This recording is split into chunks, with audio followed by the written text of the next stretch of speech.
Overlanding has been described as self-reliant travel to remote destinations, where the journey is the principal goal.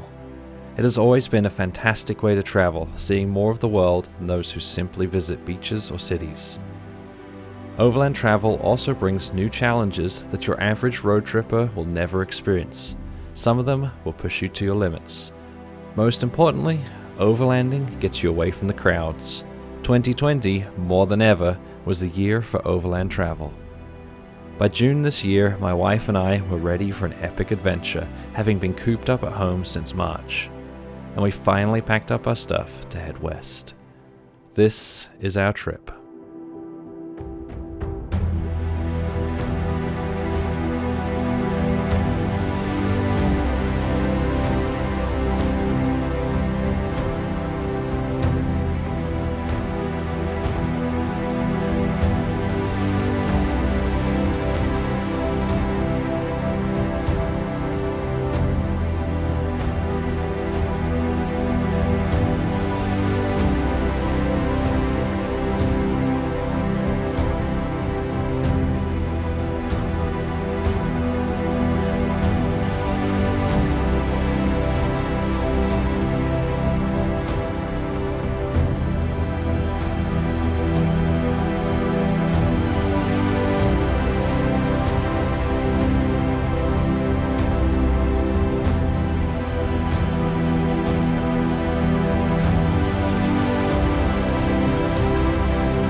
Look at those views behind me. We are in Sedona, Arizona. Well, we're just outside of Sedona, Arizona. We're here for the Revere Overland 2020 Summer Series. We're going to start down here. We're heading north up to about the Canadian border. That's the plan.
The Red Rock country really is beautiful, and with hundreds of miles of hiking, biking, and off-road trails, it attracts a lot of visitors.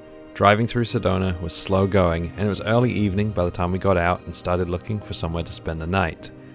There are thousands of places to camp, but all of the best spots seemed occupied.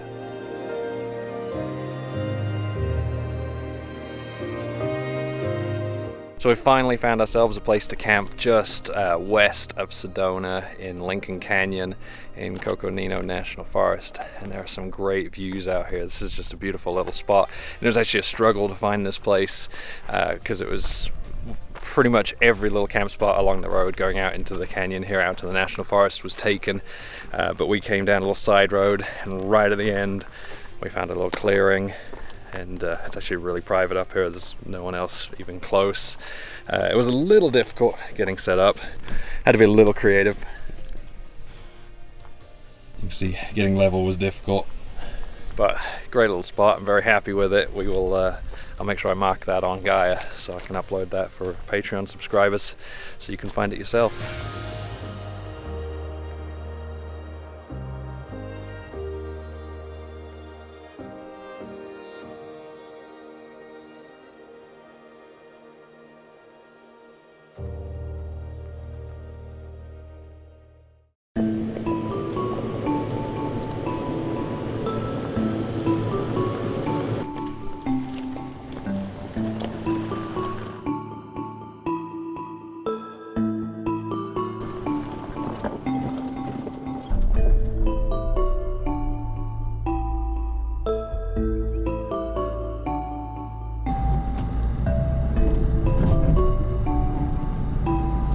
taking a short hike up to a place called Robber's Roost, which apparently is pretty cool. My parents are they're tracking me using the Spot satellite messenger. Excuse me. What? Oh, you're filming? Yeah. I thought you were talking to me. No. Oh. You're gonna tell the world these interesting facts, but not your wife? Yeah. You know the deal. You know what happened. No, I don't know anything about this. I'm not telling you anything about it. I'm telling you how we found out about it. You know my parents messaged me. So while we're out here, I have my Spot satellite messenger tracking us, and I did a little share page that I share with my parents. So they're back home in England following along, seeing where we're going. And one of the things they love to do is just kind of see some of the attractions that are around. And they messaged me last night. They said, you're really close to this cool looking trail called Robber's Roost, or up to a cave called Robber's Roost. You should go check it out. So we drove over some OHV trails to get here, took a little shortcut, which probably ended up taking a little longer just because it was a rough road. And we're out on a little hike. It's about half mile or 3 miles if you don't have four-wheel drive. But we're doing like the lazy man's hiking here, where we drove most of the distance. So let's go check it out.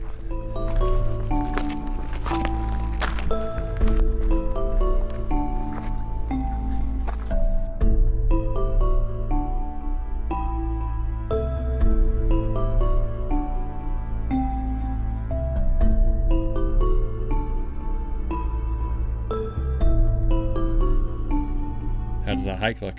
Oh. Dangerous. And slippery.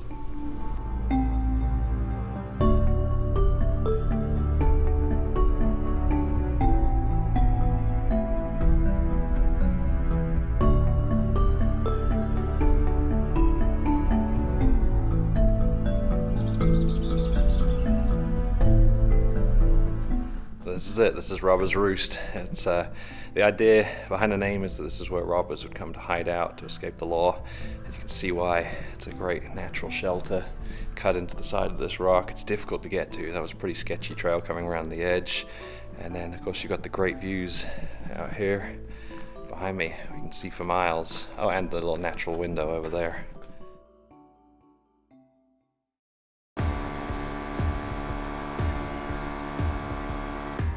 After about 24 hours mostly off pavement, we aired up and went back through Sedona along the scenic Oak Creek Canyon north to Flagstaff. We are at Cinder Hills just outside of Flagstaff, and this place is cool. You can drive like everywhere you see behind me. This is Cinder Lake, I think it's called. It's very flat, and you got the hills behind me, like big mountains. And I did just see someone go up there. Well, at least I saw the dust trail. I don't think I'm going to be able to make it in the Forerunner, but we're going to go around and explore. And I think driving might be a little tough. We've definitely got to air down. If you take a look at this stuff, I mean, this is just, it's like beads. So I'm guessing you probably need to air way down. It's going to be like sand, or maybe even worse. So air down, and then let's go explore.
This stuff is awesome to drive on. It is fantastic driving around here. It's really cool being on this old volcano, this old volcanic area, and it offers kind of a different type of driving. It's a different type of challenge that I've not had before.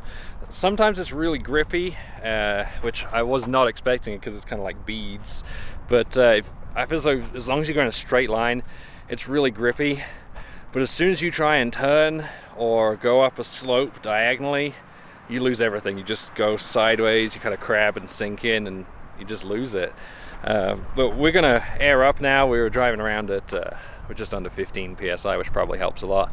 We're gonna air up, and then we're gonna go on to the highway and head north to Page to Lone Rock Campground, which has a bunch of sand dunes that you can drive around on, and whole different type of driving up there. Whole new challenge. Should be a lot of fun. From Cinder Hills, we drove north through the ever-changing landscape, one of my favorite things about this part of the United States, to Page.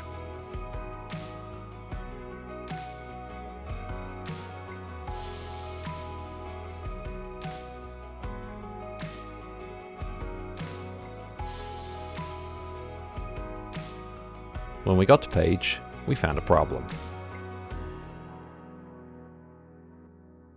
It's closed. It's really disappointing because I was really looking forward to spending some time on the lake shore and then the sand dunes. So I guess now we have to find somewhere else to camp because that was the plan for the night. So we're going to head out and try and find some BLM land somewhere and set up. Hopefully we can find somewhere nice on Overlander. We ended up finding a spot less than half a mile down the road, right on the Arizona and Utah border.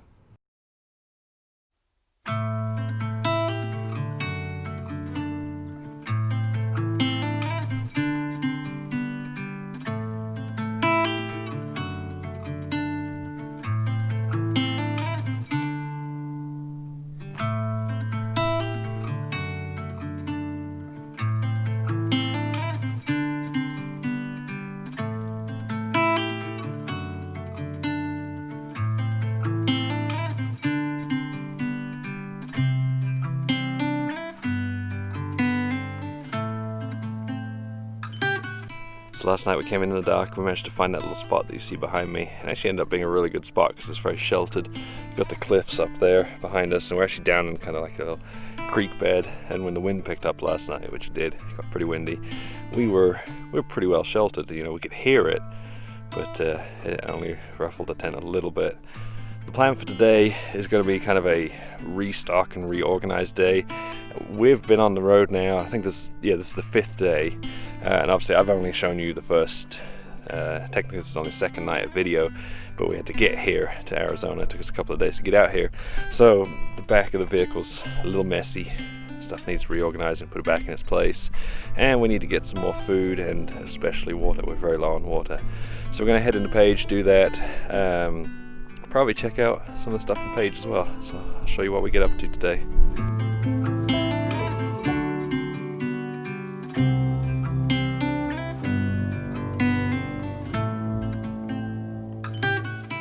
A short drive from Page is Horseshoe Bend. Described as a social media darling, Horseshoe Bend went from just 4,000 visitors annually to well over 2 million, and the growth is attributed to Instagram. Thankfully, unlike Sedona, there were very few people there on our visit.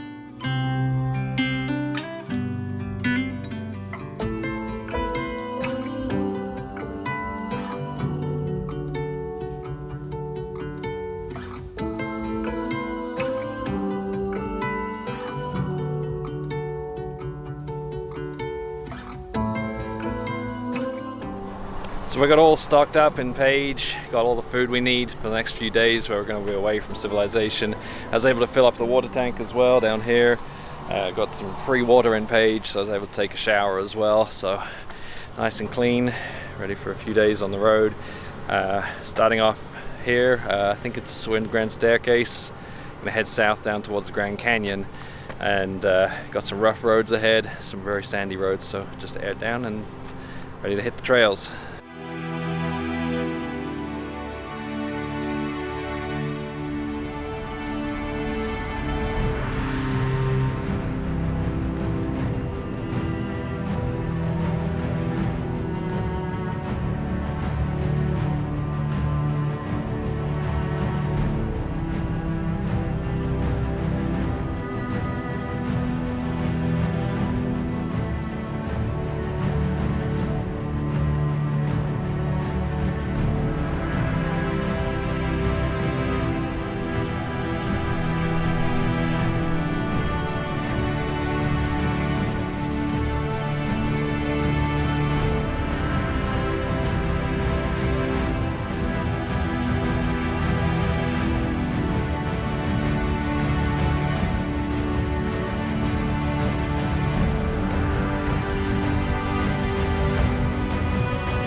What? It's a gate. Okay. I'll go get it for you.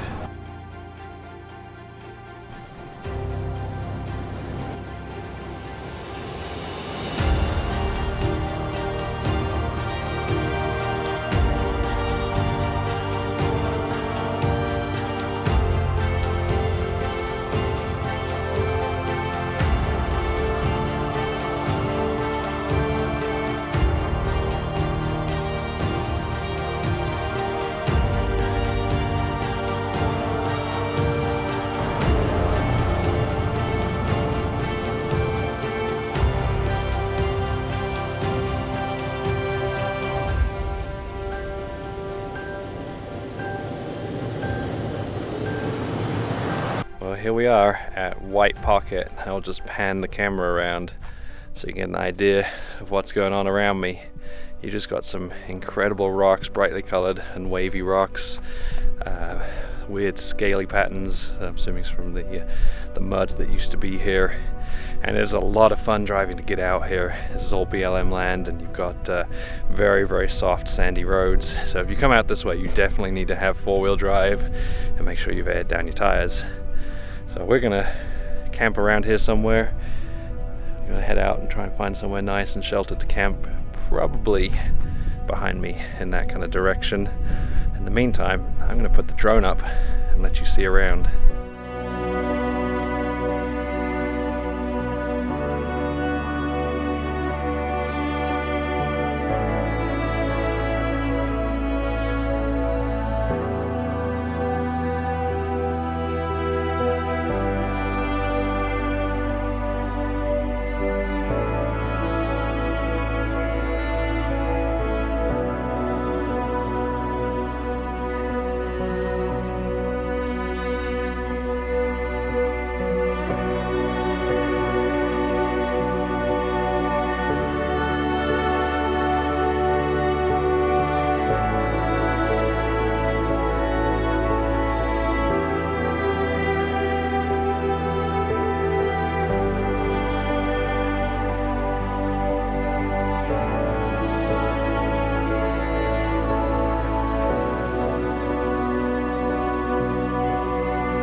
Alright, so we found the perfect little spot. It's just up the road from White Pocket. That's over there, over my shoulder. And well, I'll show you that little sandy road up there. You come down there, there's a sign at the top that says dead end, very soft sands. I don't think many people are going to come back here, if anyone. So we should have this place all to ourselves. And it's basically this large rocky area, very flat rocky area. So when we're camping here, we don't have to worry about having sand in our feet. So we're gonna cook dinner, call it a night. Let's just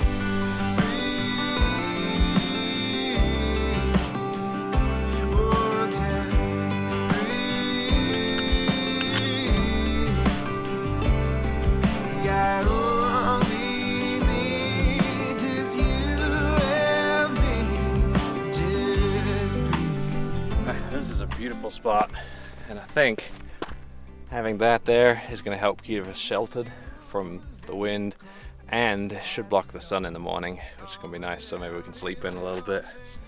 This is a great spot.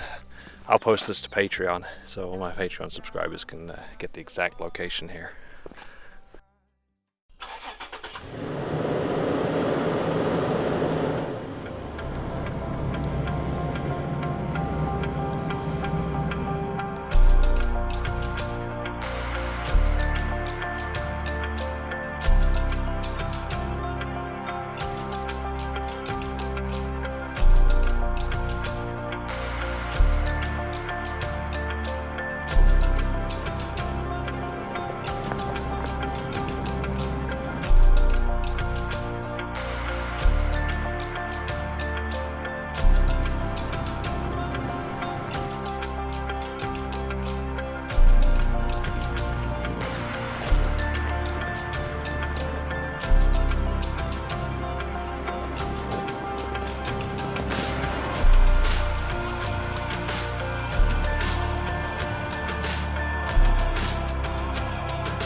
Oh wow. Door You can't even get out. Look at that. All right. Are you gonna come help? I can't get out. How did you even manage this? I don't know. Skill, luck. From the best driver. Come on, Wessels. I'm trying to break it without destroying the paintwork in too much. Maybe use your chainsaw. You know, I can just put it this way. That seems ill-advised.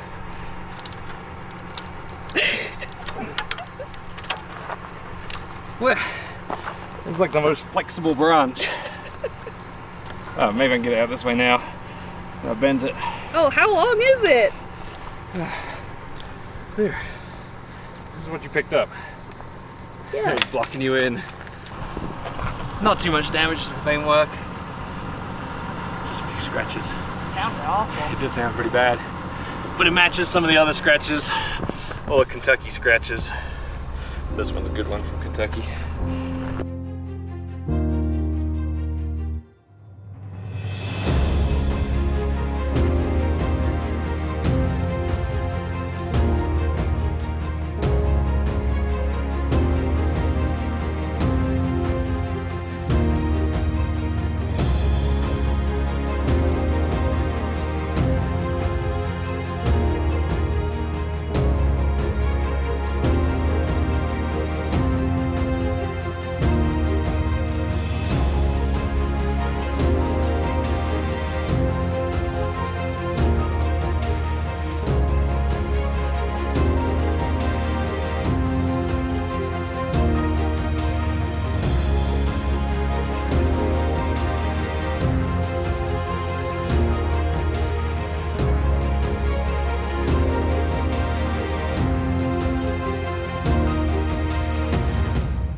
So normally when I do these videos I like to walk around, but this time I'm going to stay pretty much where I am because I am right on the edge of the Grand Canyon. Now we couldn't go to the north rim into the actual national park itself because it's closed, although technically just a few feet that way the Grand Canyon National Park starts, but I'm not going to be visiting it because it's quite a steep entrance. In fact, it's a very long way down. If I go stand on the edge there, I'll show, no, you know what, I'm not going to do it. It's a really long way down. So we're out here at this viewpoint. I think it's Saddle Mountains just over there, and we're going to try and find somewhere to camp somewhere along the ridge up here, preferably somewhere with some views. It is national forest just up there, so if I can find a good place, I can put the drone up just as the sun's setting. It's a beautiful spot here. I don't know if you heard that, but Elizabeth's getting spooked by bees. She absolutely hates insects to the point where she has actually opened the car door to get out of the car while it's moving with her seatbelt still on because there was a bee in the car. So I'm kind of concerned that she's going to do the same kind of thing here with bees and the edge. Don't jump. It would be rational. Yes, she has an irrational fear of bees and insects, where it wouldn't surprise me if she jumped off the edge just to avoid a bee. From the viewpoint, it was a short drive north to a spot that I had seen on the satellite map player on Gaia GPS that looked like a great spot for camping. How about this for a camp spot? It has views. Now, it's not views of the canyon. The canyon's up there on the other side of those hills, so you can't see the actual Grand Canyon, but you can see for miles all around. You can see a lot of the places we've been. So day before yesterday we were driving along those cliffs up there in the distance to go up into Page, which is somewhere up there, and then from Page we went behind the cliffs that you can see there, and then stayed let's see, somewhere up, it's kind of hard to see on the camera, somewhere up there, and then drove down these cliffs this morning and up onto the plateau there.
The next morning, we drove north, down from the Kaibab Plateau, and across the state border into Utah.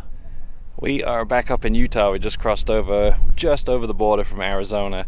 We're at Coral Pink Sand Dunes State Park, and I don't know if it shows up on the camera, but the reason it's called Coral Pink is because of the very pink color that it's got. It's not like the other sand dunes I've been to. And at this state park, you're actually allowed to, you're allowed to fly your drone and you're allowed to drive on the sand dunes. So I'm hopefully going to do a little bit of both. The woman at the reception said not to drive on the sand dunes. She said I'd get stuck because the sand's too soft. So hopefully that doesn't happen.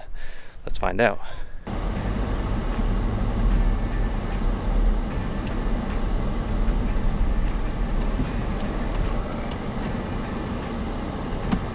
Low range. Alright, here goes. Hope I don't get stuck. Why? Because I don't want to be stuck? No, I heard you said I hope they don't get stuck. And I was like, oh, they're not lasers. He's like, what?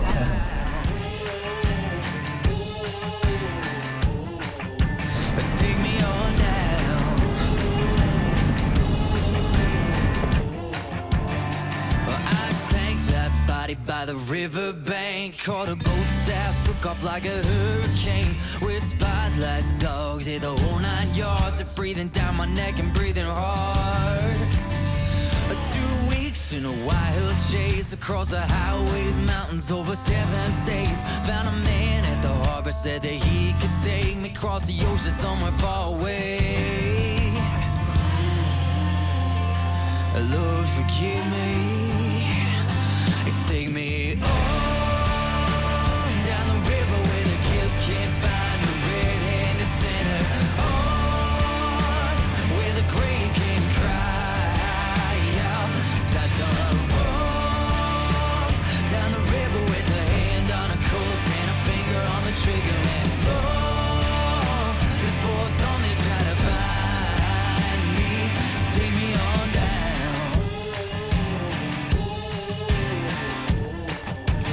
Take me on down.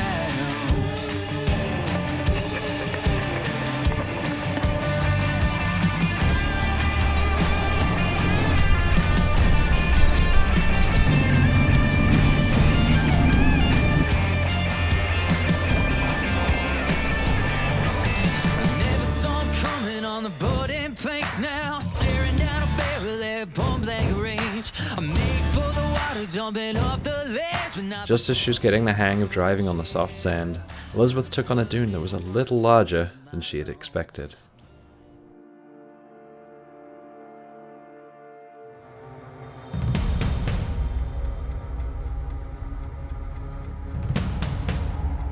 She had panicked and slammed on the brakes, bringing us the closest we'd ever been to rolling a vehicle. Just looking at this. Alright, so the back is dug in, so you're going to have to give it very little gas. Should put off the brake? Yes. Alright, give it very little. Keep going, keep going. Keep going, a little more, a little more, a little more, a little more, a little more. Keep going, keep going, keep going. Keep going. Alright.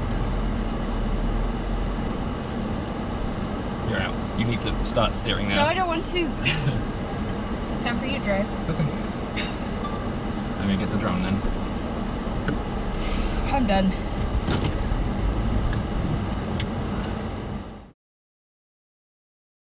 From Coral Pink Sand Dunes, it's maybe about a mile to the Utah Traverse.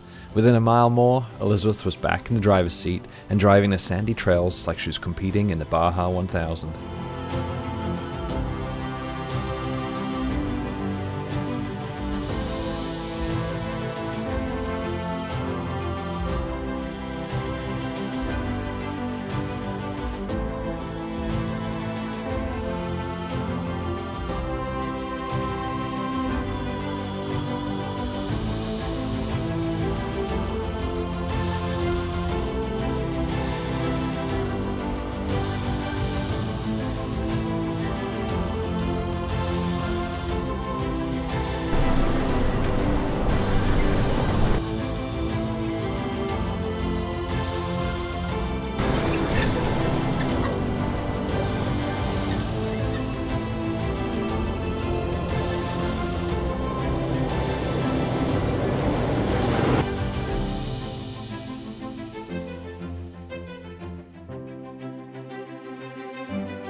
No.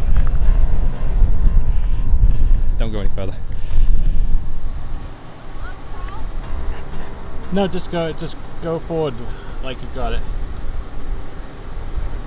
No, just drive very slowly forward.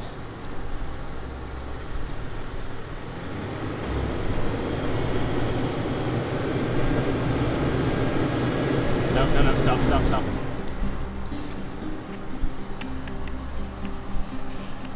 This isn't good. Maybe time to run the winch. Alright, quick update on what's happening over here. I've been running back and forth videoing, and somehow Elizabeth's ended up getting a little too close to the edge, and the sand's just pulling her further and further off, so we're gonna run the winch. There's not much to winch off. I'm thinking there's a tree up on the hill there. It doesn't look like much, but I'm hoping it's enough to pull the front end round. Well, I am stuck yet again today. If I try and push the accelerator, I slide down this hill.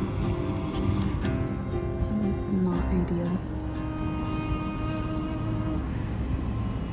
Rob is very happy he married me, and I'm very happy we bought this winch that I honestly thought was useless, but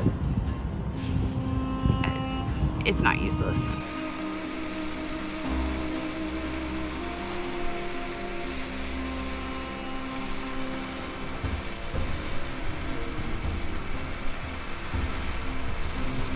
We're going up to the right to hopefully reach a tree up there.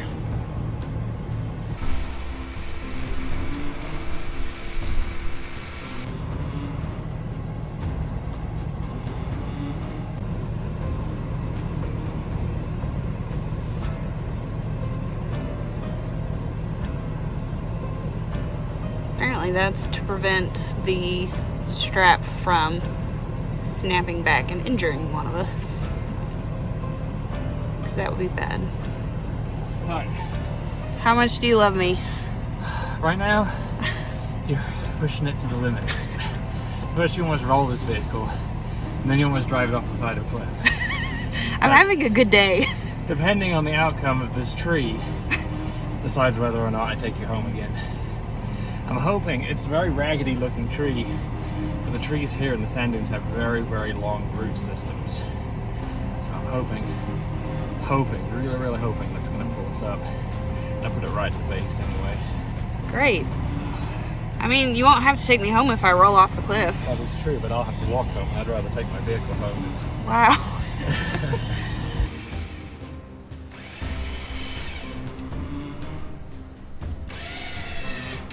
Alright, take your foot off the brake. Give it a little gas. Oh God. Give it a little gas.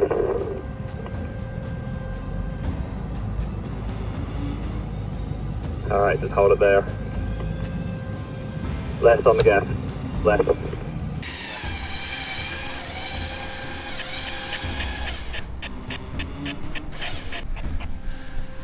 Alright, we did it. That was a little nerve-wracking. I'm really glad I put the winch in. I put the winch on a few weeks ago, like 3 weeks ago, 2 weeks ago, and I don't think we would have got out that without the winch.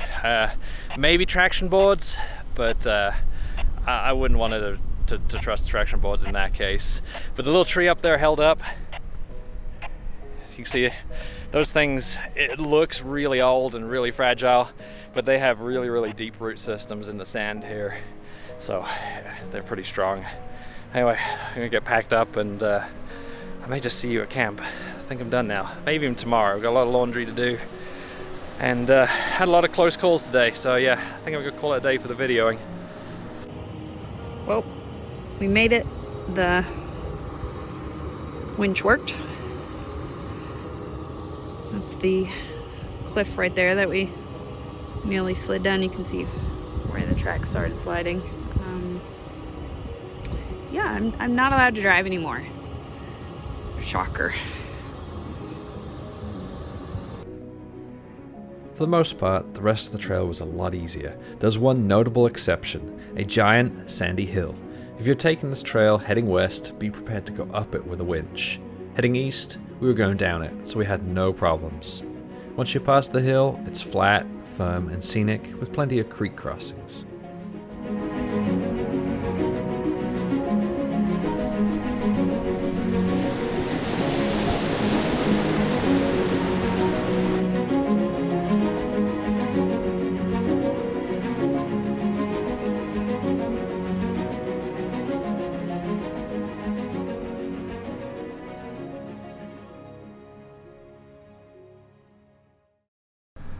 Good morning. There are no spectacular views for you today. We're at High Road Campground just outside of Zion National Park, and there's nothing special about this campground. It actually is kind of expensive for what you get, but it is right next to the national park, so it's really the location that you pay for here.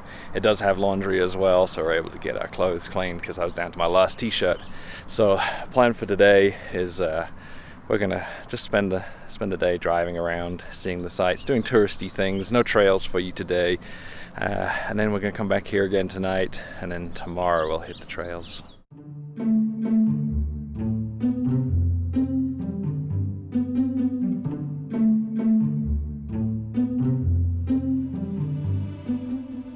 It's about a 30-minute drive from High Road Base Camp into Zion Canyon, and it's a stunning drive that takes you through a 1.1 mile long tunnel that was constructed in 1927. Once in the canyon, you normally use a shuttle to get into the park, but they are not running when we visited. Instead, we were lucky enough to be one of the 400 vehicles allowed on the scenic road into the canyon.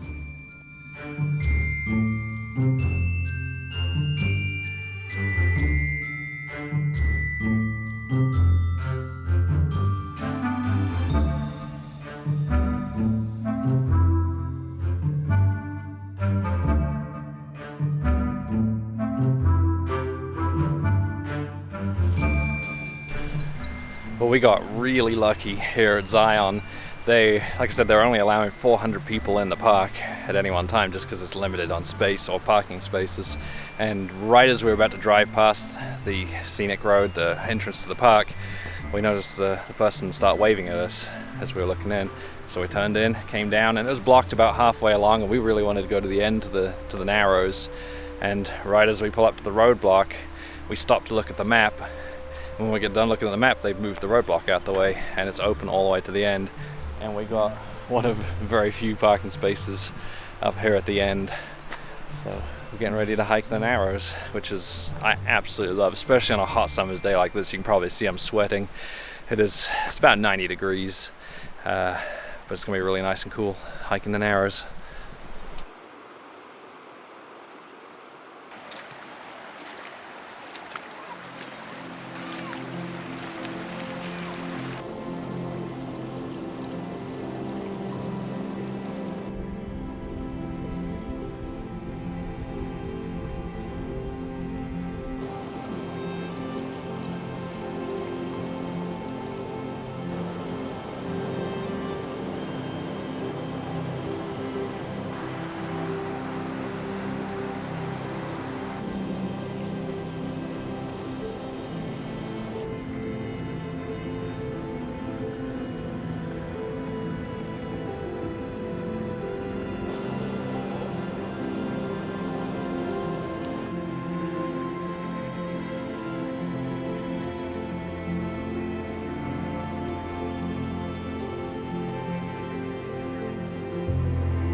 Were, were you recording when you fell? Yes, it's still recording. Nice.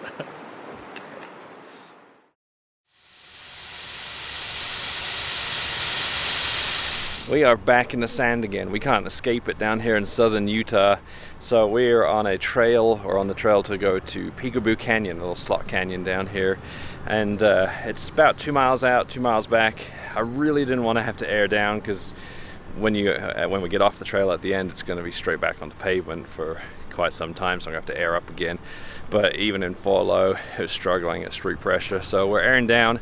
I'm going to try going down to about 20 psi, which is not ideal for sand. Usually I go down to somewhere just below 15 for driving on sand, but I hope it'll do the job. Right now the trail's kind of, I'll show you there, it's kind of packed down, so hopefully it'll be okay.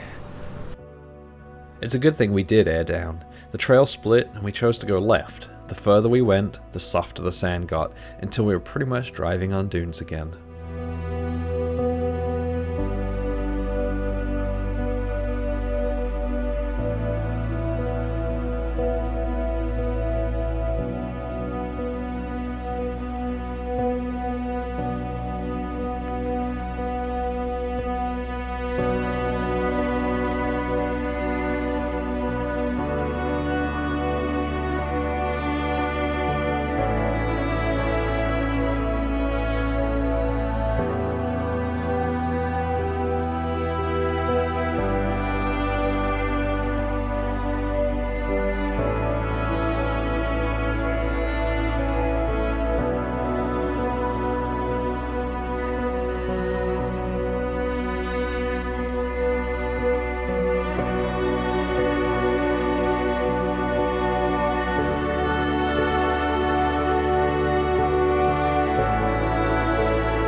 While at the canyon, we'd met another couple who informed us that the other route from the split earlier followed a wash and avoided the soft dunes. We took it back out to the highway and drove the 50 miles southeast to Cottonwood Canyon Road. The trail started dusty, hot, boring, and hot, but the further north we went, the prettier it got and the more the temperature dropped.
By the time we reached Dixie National Forest, it had cooled significantly, and as we climbed up into the hills, it got very pleasant.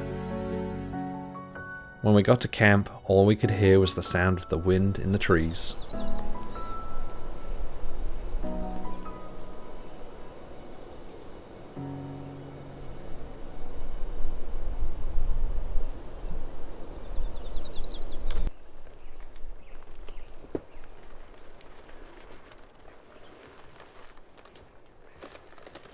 So we just got set up for camp here, up high on a hilltop in the forest. It's nice and cool up here. I think it's about 70 degrees compared to the 100 degrees it was down in the desert. You didn't see any of the journey here just because we wanted to get here quickly. It's coming up to 8 in the evening, so we need to set up, have dinner, get showered, get to bed, and didn't want to spend all day filming. But we're set up overlooking a reservoir behind me in Dixie National Forest. We've got Bryce Canyon is probably about half a mile just off to the east, so got a good location here. I'll mark it on Gaia as usual, so you can find your own way here if you're one of my Patreon subscribers. And tomorrow we're going to head into Bryce. The next morning we made the short drive to a trail shown on the National Forest Service maps that led directly into Bryce Canyon National Park.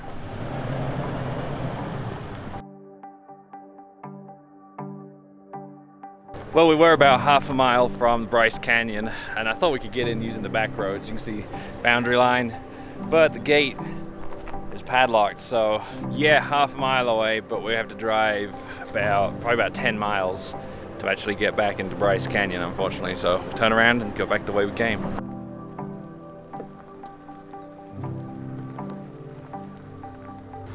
Almost 20 miles later, we got to the park. Bryce Canyon is a beautiful and colorful amphitheater made up of hoodoos up to 200 feet high. There are fantastic views from the top, but one of the best ways to experience the park is to take a hike. So we filled up the water and headed down the trail.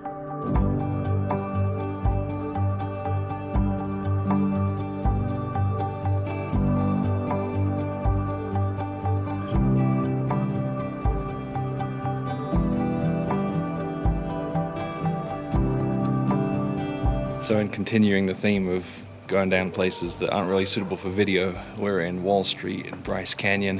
And obviously it's really tall and narrow, which isn't suited to the landscape view. So we can rotate the camera. How about this?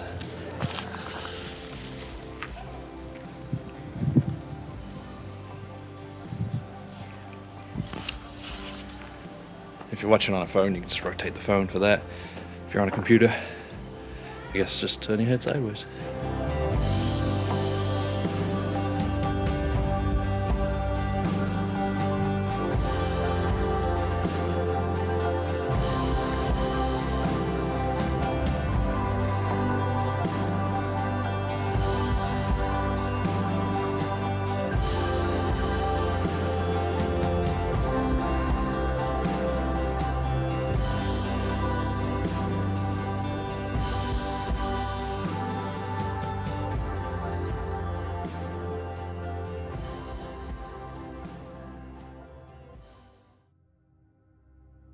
From Bryce Canyon, we went northeast looking for somewhere to camp along the Burr Trail.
This is camp for the night out on some BLM land just off the Burr Trail, and I thought Burr Trail was unpaved, but I guess I was wrong. It was paved the whole way, and it's still a cool road to drive because you come down through the canyons then out onto this BLM land with views of kind of like Capitol Reef in the background, which you can see over there. And we did drive out that way looking for a little bit of a nicer camp. This one's not great, but as we were going out there, this road gets rougher. And there are a few places where it kind of leans off into a ditch or into a creek. And with all the rain that we're having, well, I say we're having, none here yet, but there's a lot of rain up there. I didn't want to risk having really sloppy roads here, because the Utah roads, I think I've said this before, Utah roads get really slick when it rains, and it would not be great trying to get back out of here tomorrow morning on this road if they were really slick. So, oh, and another thing is we're fairly well sheltered here. We've got this cliff behind us, so if we do have any thunderstorms tonight, we've got shelter from lightning and from the rain and from the wind, sorry. So it's a better campsite. That would be cooler for sure, up on the cliffs up there, or near the cliffs up there, but it just wasn't the wise choice.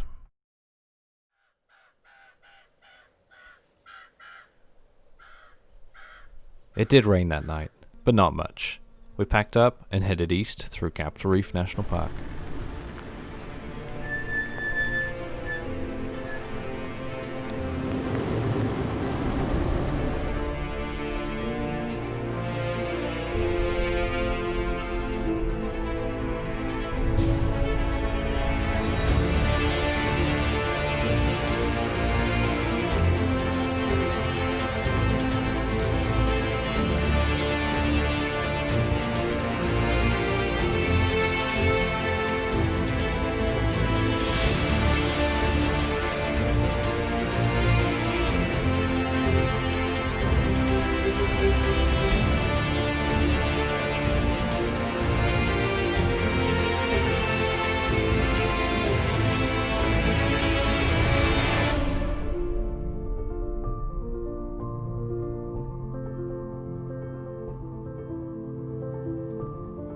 Capitol Reef earned its name because the large rocky domes look like Capitol building domes, and, like a reef, the area is so rugged that it blocks people from traveling through.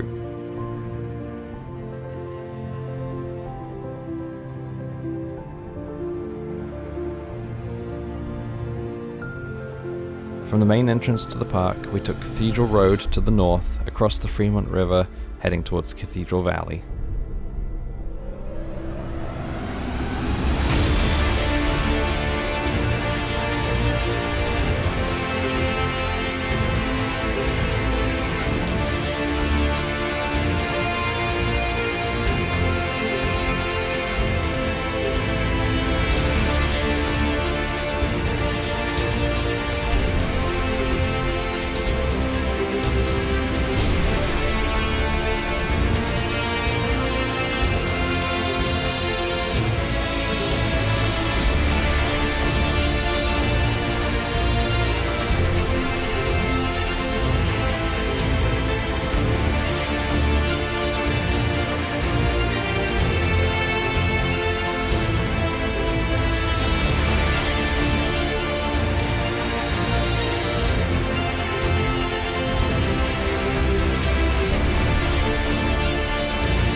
30 miles from pavement, we drop down into the more sheltered Cathedral Valley. It's easy to see why they called it Cathedral Valley. The monoliths look like large cathedrals with buttresses.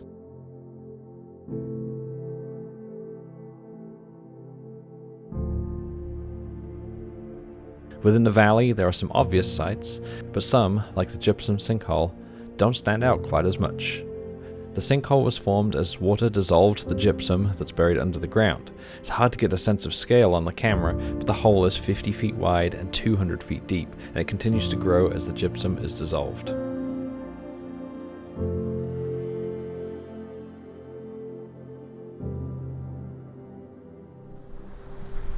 Just as we pulled away from the sinkhole, we felt the first heavy drops of rain, and the wind picked up dramatically.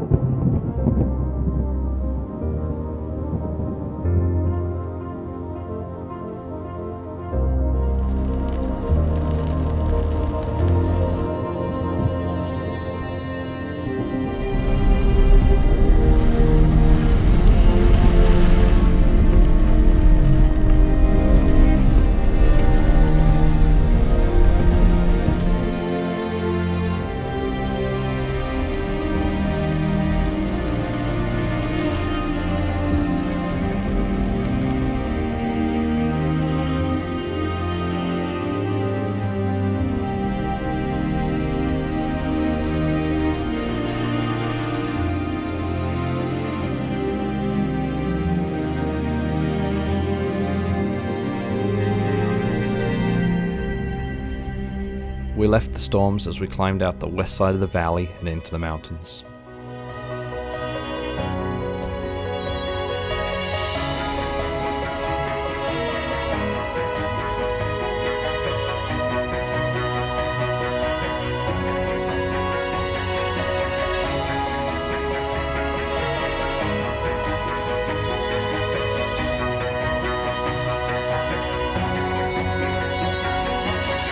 So we're finally airing up because we're about to get onto pavement to head over to Moab. We've got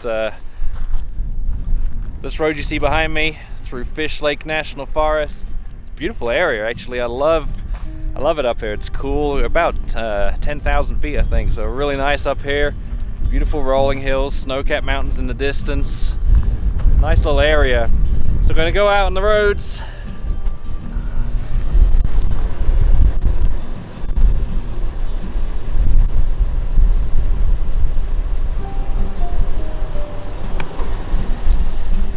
What I deal with. She's trying to distract me.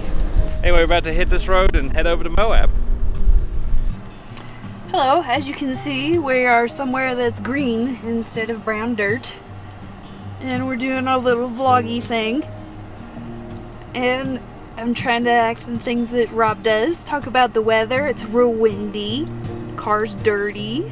Yeah, we've been a long time on the road.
Film the noise they make. I already tried. What are you doing? Get your reaction. To what? To the snap, crackle, pop. No, I don't want to get out. Oh God. We didn't show this on video, but this shower tent has seen better days. If you peg it out, it's okay. But putting it up a couple of days ago, we didn't know what we were doing and broke it in several places. and now it doesn't really fold up at all anymore. Let's try and... I don't even know what to do now. Yeah, that's about as good as it gets now. Beautiful. Shove it in the back. We stopped for a quick wash to get rid of some of the dust that had been building up and headed to Long Canyon Road.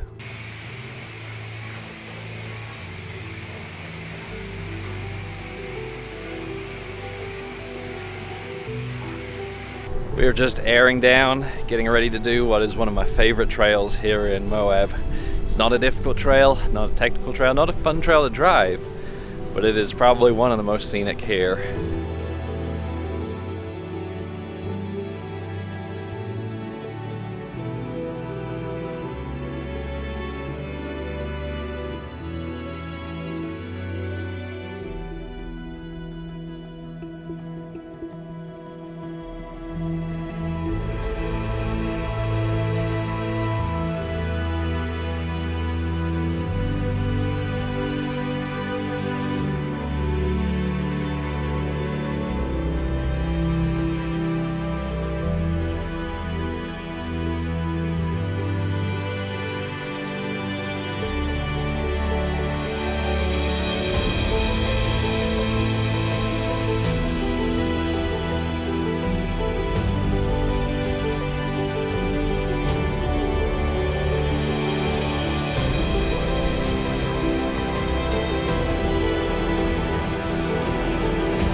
At the top of Long Canyon Road is Canyonlands National Park, which encompasses 527 square miles of dramatic canyons and plateaus.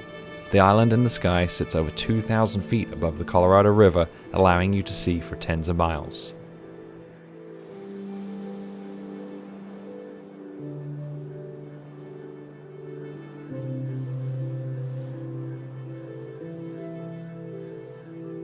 From Canyonlands, the best way back into Moab is to head down the Schaefer Trail.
Elizabeth was talking about Hell's Revenge, the trail that we're about to drive up.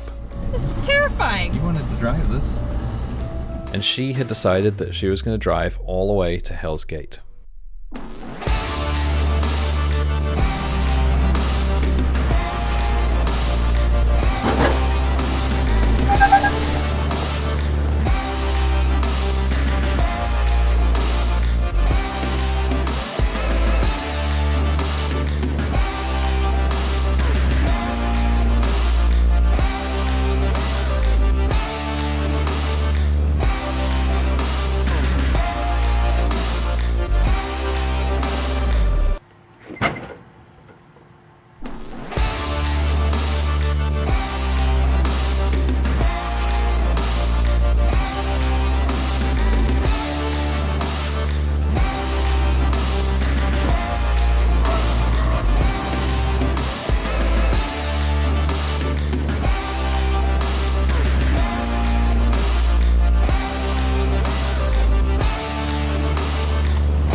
Having watched Elizabeth have all of the fun, I wanted to have a go at driving, so we switched seats and I got to drive us back out. So how'd you like it? It was fun, Yeah? but let's never do it again. Yeah? Really? I think you did great. Thank you. It's pretty steep. Are you ready for Colorado? Yes, Yeah. I'm ready for engineer pass. Alright, so just got to drop out for this final little bit on, what's this trail? Hell's Revenge. I am definitely going to hit the rear bumper here. I think. Okay, apparently I'm not. I thought I was going to. So we just finished Hell's Revenge. We're going to go into town and air up, and we're going to hit the highway to Colorado. And we're going to go somewhere cooler. We're really hot and sweaty. Even with this, I got this on soaked with water. Still really hot and sweaty. So I'm looking forward to getting into some cooler climates. In particular, just the mountain passes. And I said, ooh, what would you do if you could lose all your burdens? Yeah. And I said, ooh, my words are few, but I love you. Those words, please hear them. Yeah.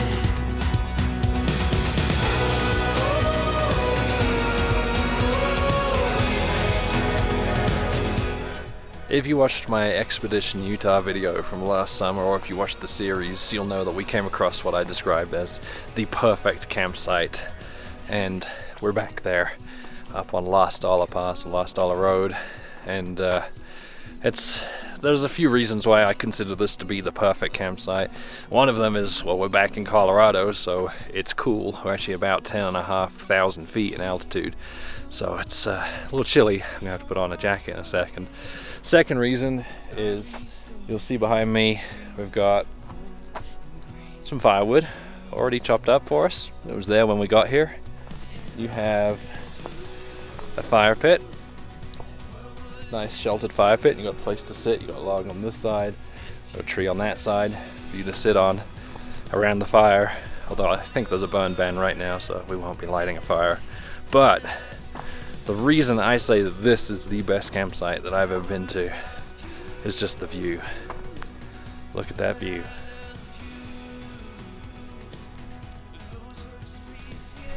And an added bonus is that there are no bugs here, so Elizabeth won't freak out.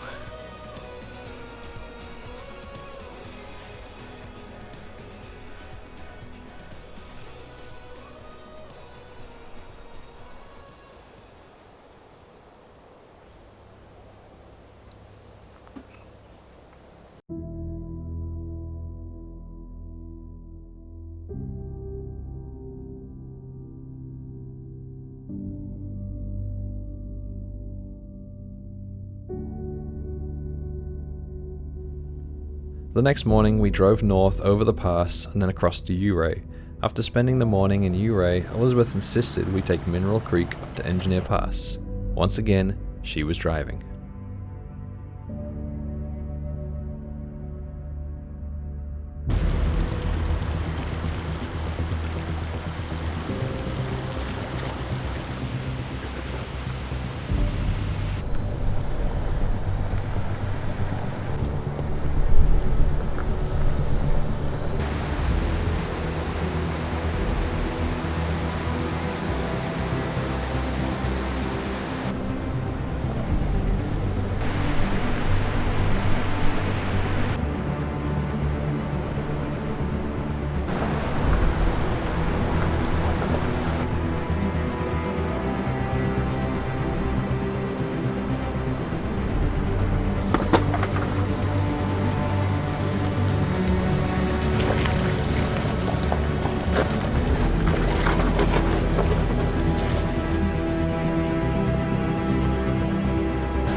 The road starts off following the creek through the canyon with incredibly steep drop-offs and some technical spots.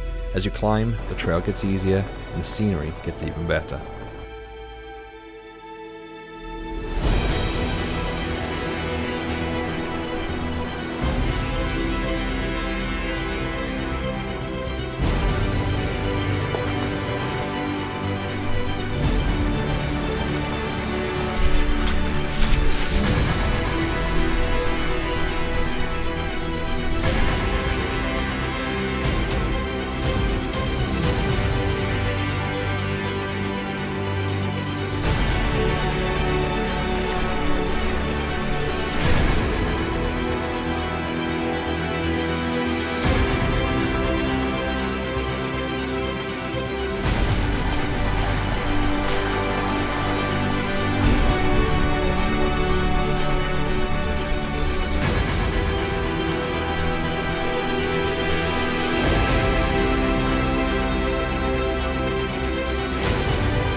We are the other side of Engineer Pass now, down at Lake City, or just outside of Lake City, and Elizabeth drove the whole pass. She's very proud of that, so I've got to make sure I tell you on video. She'll be looking out for it when she watches these if she watches these videos, which she probably won't. We are about to go onto pavement and drive quite a long way. We're going to head north to South Dakota now. We're at the bottom corner of Colorado, heading up to South Dakota, where we are going to meet up with Andreas. So lots of highway. Might show you a few clips along the way, but we'll see you in South Dakota.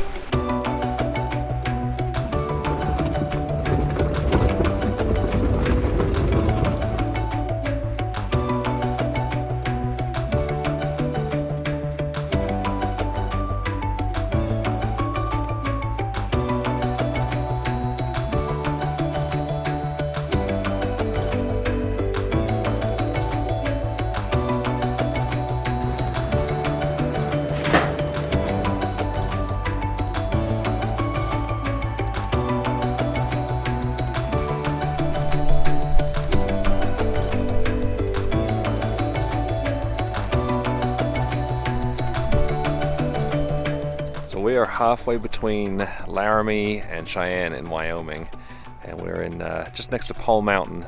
You can see behind me, we met up with Andres. And yeah, I know I said that we were going to meet in South Dakota.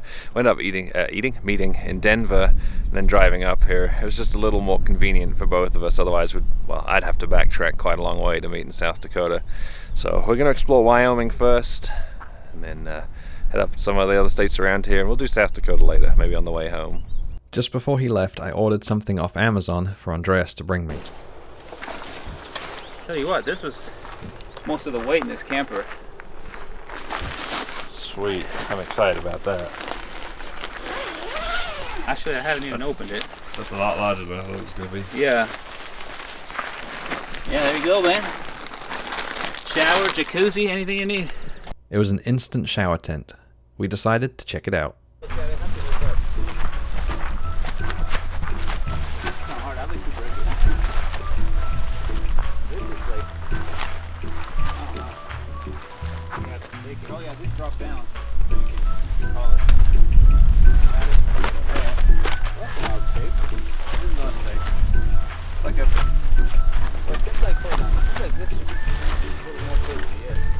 Ready yet? Is it ready yet? Yeah.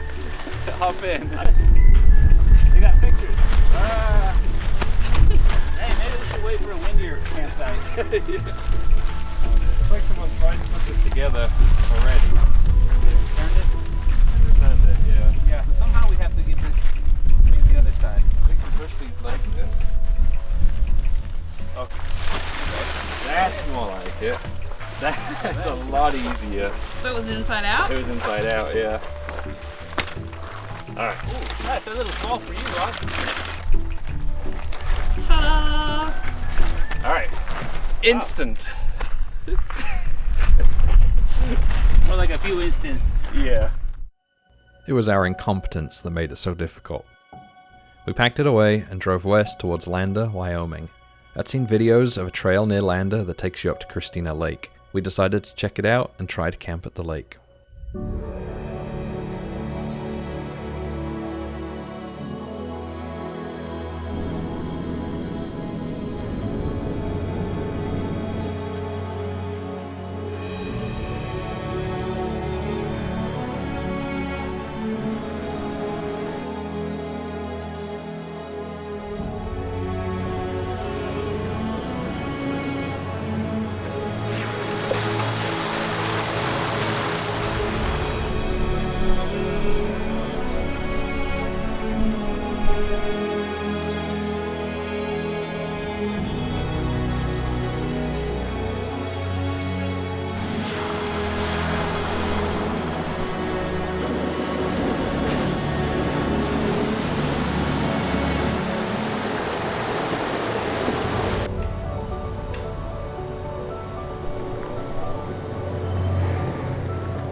Holy crap! It's so bad. There's so many.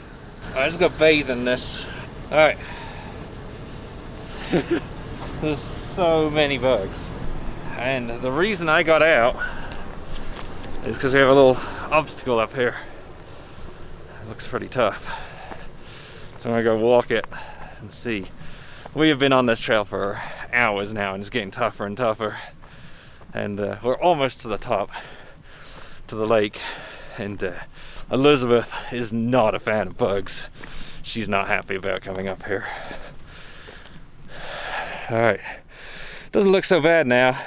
So just come up the center and then come between these two rocks and then swing right to avoid that one. From the bottom, I couldn't see that. Also hit my bumper pretty bad. I think I hit the rear bumper. I don't know what's going on here. Something's not right. My rear bumper is hanging off by the looks of things. Something's not right at all. Because that is supposed to go there. That's way off. Something's bent really bad. I'm gonna take a tree home. Oh, wow.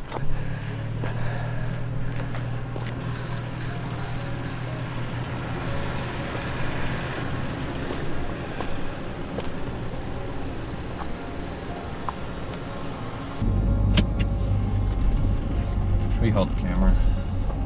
Thanks. Sorry about the car. That's okay. It's not. It happens.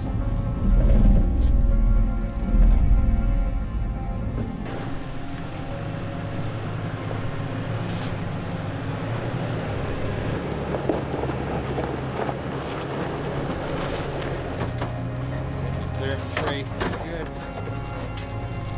The trail was slow going and was still about a mile from the lake. We chose to call it a night and set up camp in a clearing just past the obstacle.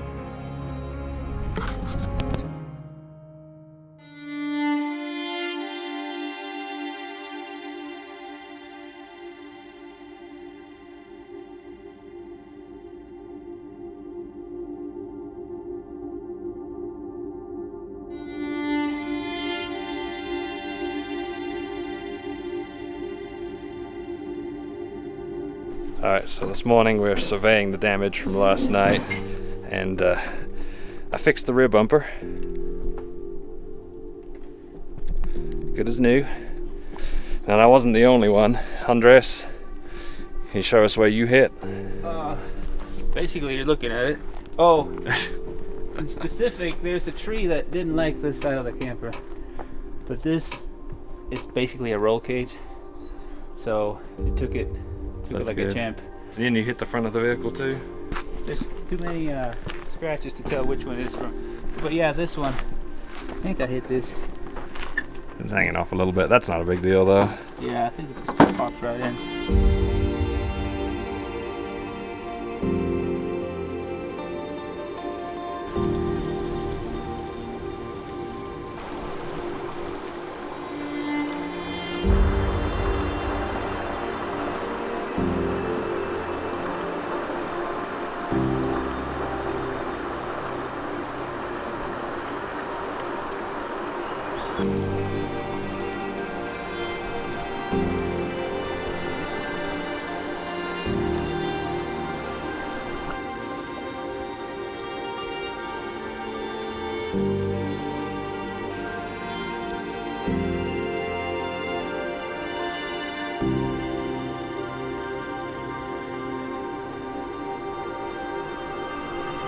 Last night was pretty cold up here. I think, do you know what altitude we're at?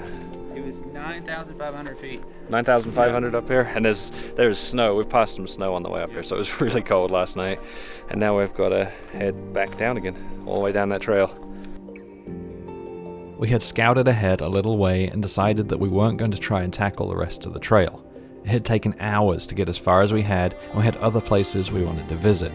We pulled out of the campsite and immediately had to tackle the obstacle from the previous night.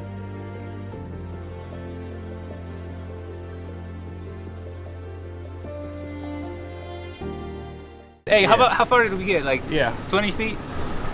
This camp, right there. Here's Andreas, stuck.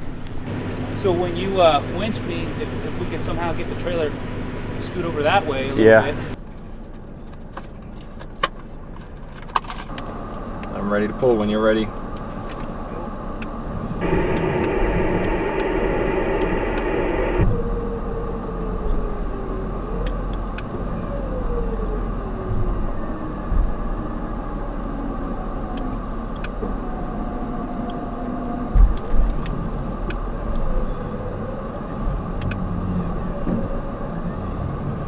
Well, it was a tough pull. He was hooked up pretty good on that rock. I backed up and used this rock here to kind of chock the back wheels, and I had my foot on the brake and it was still pulling me up over that.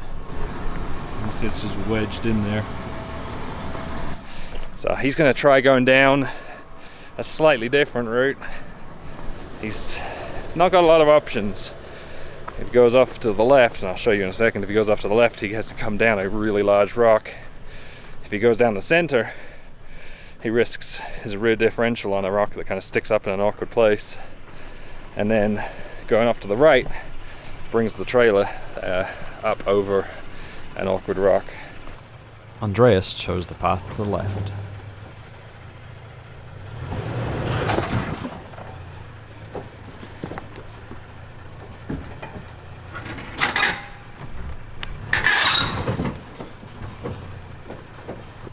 Unfortunately, it caused some problems with the trailer. Hey, Andreas! You're gonna drop this right wheel here pretty hard, and your left wheel's gonna be up on that rock still. With some shuffling, we managed to move the trailer over a little and then filled in the rest.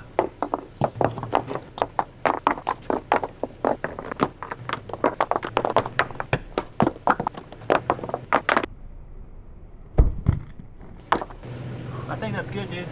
You wanna hook up the winch too, just in case? Got it out. Yeah, why not? With the road we had paved, there wasn't an issue, and we didn't really need the winch. We packed up, and just over an hour after setting off, we continued down the trail.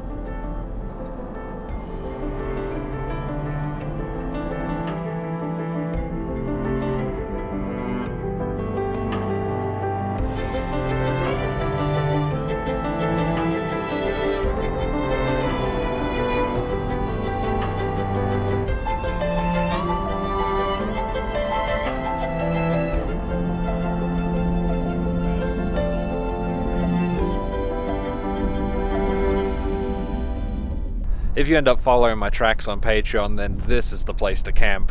You've got a little clearing just up there with a fire pit, and this is before all the difficult section where I had all the damage, but just around here you've got great views.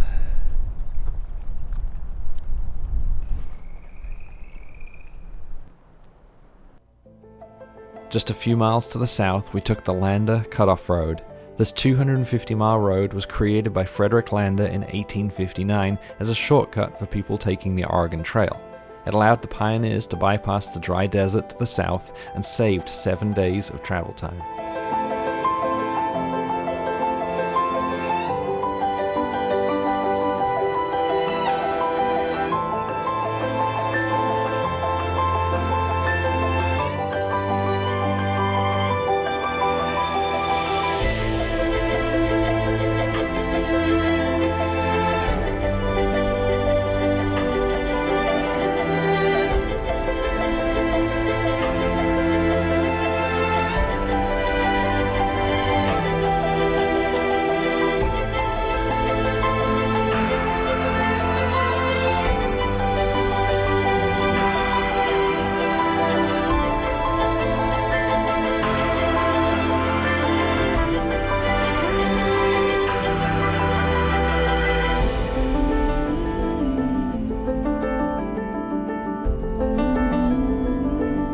Having spent most of the day on the trail coming back down from Christina Lake, it was already getting late enough to camp. Thankfully, we found the perfect spot just north of Pinedale. So this is camp for the night. We are in Bridger Teton National Forest, and you may hear the sound of running water because we are right on the river here. I think it's Green River, if I remember correctly. So a great little spot, much easier to get to than last night's campsite, and distinctly less buggy as well. So Elizabeth will be happy with this one. You can quick turn around, look over there. Woo-hoo! How is it? Look warm. Yeah? A tad freezing.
The next morning we were treated to a wildlife show, including a bird that dived into the river right in front of us, plucked out an unlucky fish, and flew off with it.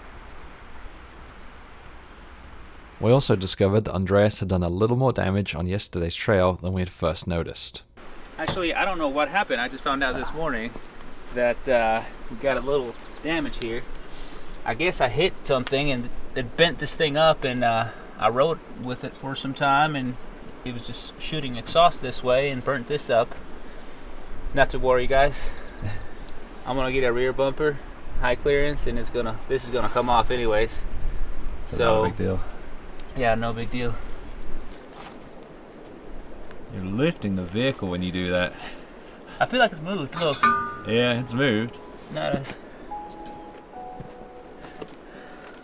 Yep, we're making progress. See, now it's not like completely on it.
We ate lunch at a beautiful spot next to Fish Lake.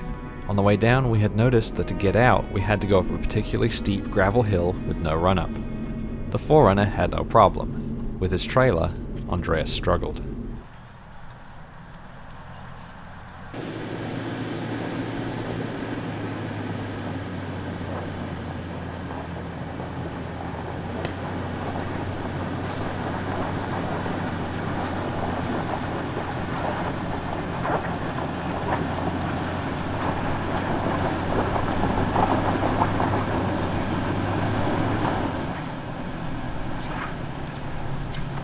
Just as I stopped recording to go get the 4Runner, he somehow got traction again and slowly made his way up.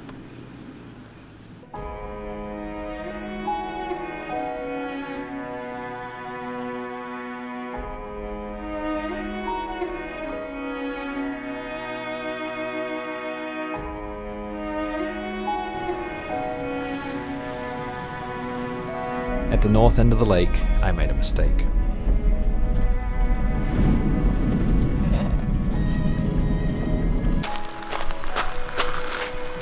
Feel bad. I went through that too fast. Go, little fish. Go. Oh, there's another one. Oh. I'm trying to help you. Any more?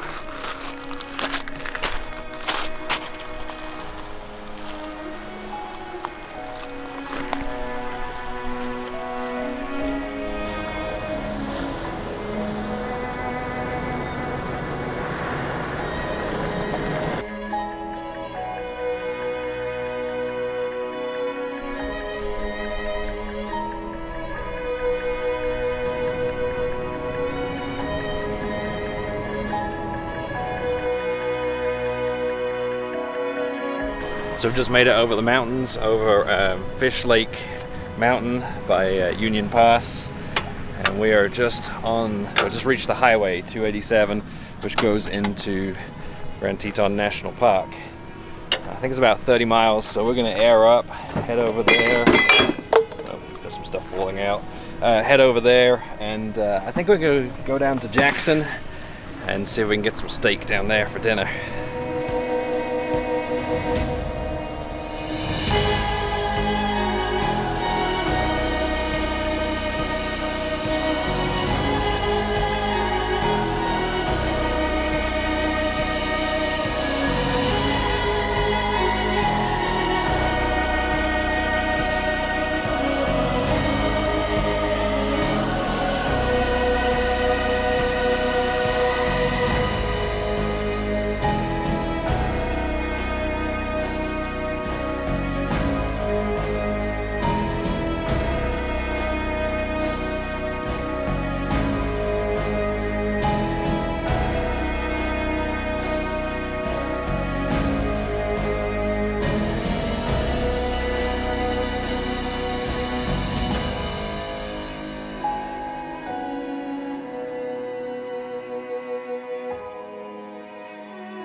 At less than 10 million years old, the Teton mountain range is one of the youngest in North America. This age, along with the flat fields of Jackson Hole, make them an impressive sight. We had spent the day relaxing in Jackson, seeing the sights and stocking up on food before heading out the north end of the park to find a place to camp.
So last night we camped right on the edge of the Grand Teton National Park, right here on Pacific Creek that you can see behind me. And the plan for today is to go up into Yellowstone and spend the entire day in Yellowstone. Actually, we discussed this last night, and we agreed we'd get up nice and early. We said 7 o'clock we'd get up so we could spend the whole day up there. And I got up at exactly 7:25, and still no one else is up. So it's okay. I'm going to go sit in the car, and I've got some video files. I've got to back up some videos off the memory cards. So hopefully everyone else will be up soon, and we can go spend the day in Yellowstone.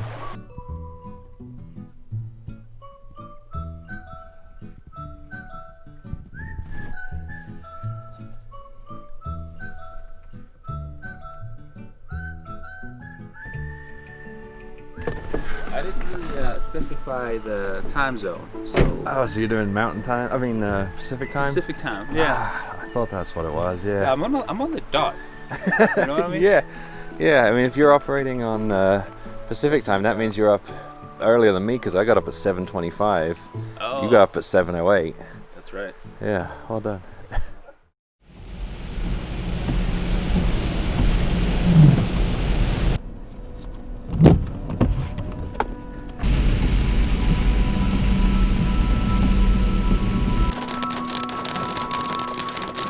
As we drove north into Yellowstone, the weather was less than ideal, but it cleared up shortly after we parked. The first stop was the famous Old Faithful geyser. As we sat and waited, it constantly teased us with billows of steam and the occasional sputter of water, and I'd start videoing every single time. When it finally started, I was ready.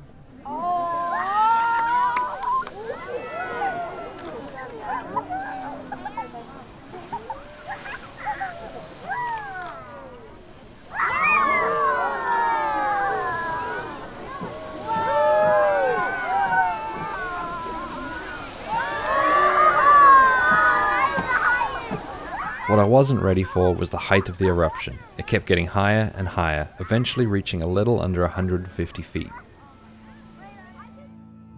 2 minutes after it began, it gave its last 2 sputters and went back to steaming. The rest of the morning was spent walking the upper geyser basin, which is full of steaming and bubbling geysers and pools. A lot of the pools have bright yellow and orange coloring from the microbes that thrive in a hot and acidic water. Only the hottest pools are blue, where it's too hot for even the microbes.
By the time we got to the north end of the park, the sun was out, and we're able to enjoy the terraces at Mammoth Hot Springs.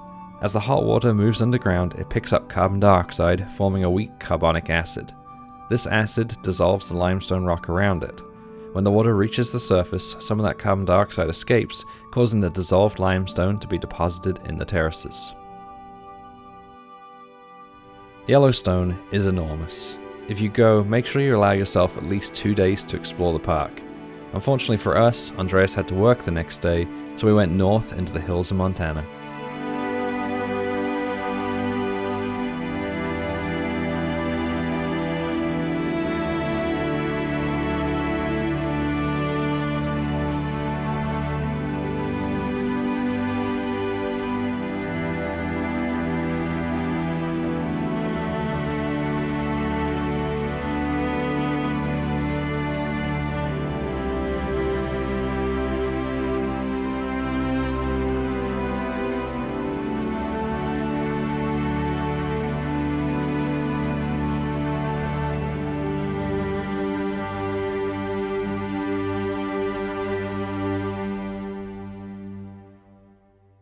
Oh, we made it to the top of the mountain, and the map says there's a lake up here, but I don't see any lake. The trail just kind of stops in this little clearing, and it's obviously this is set up for camping. You got a fire ring right there behind me, and plenty of space for probably 5 or 6 vehicles up here. I've marked it, but we're not going to be staying up here because one of the requirements we had is that you have to have LTE because Andreas is working tomorrow.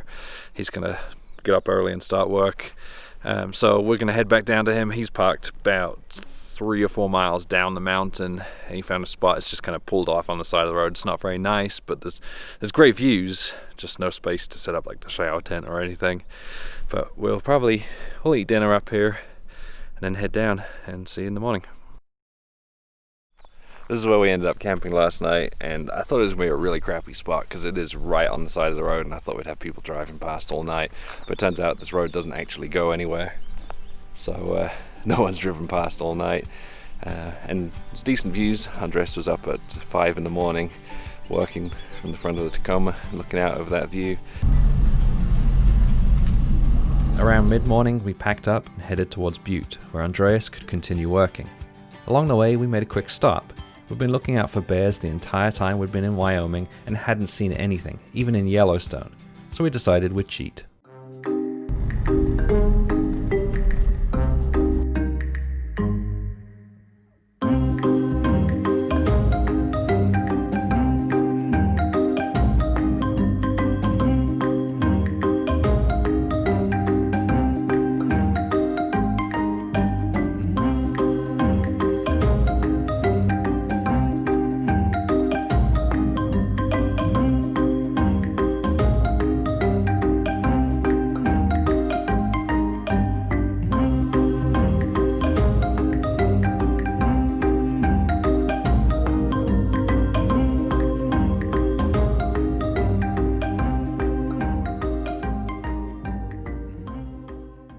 So the last couple of days we've been on pavement and in civilization. We did a couple of national parks. We actually stayed at a KOA last night.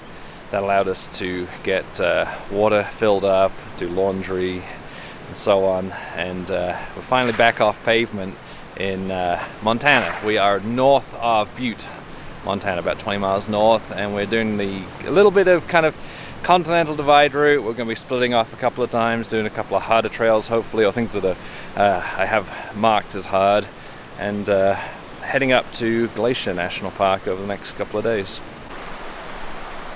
Well, cleaning up first. See what you got. Oh, nice. Yeah, it's filling up. Yeah. Yeah, this one didn't come out as good. I wish it was die cut. Yeah. I may have to take that one off, but Some nice national parks. I like this one.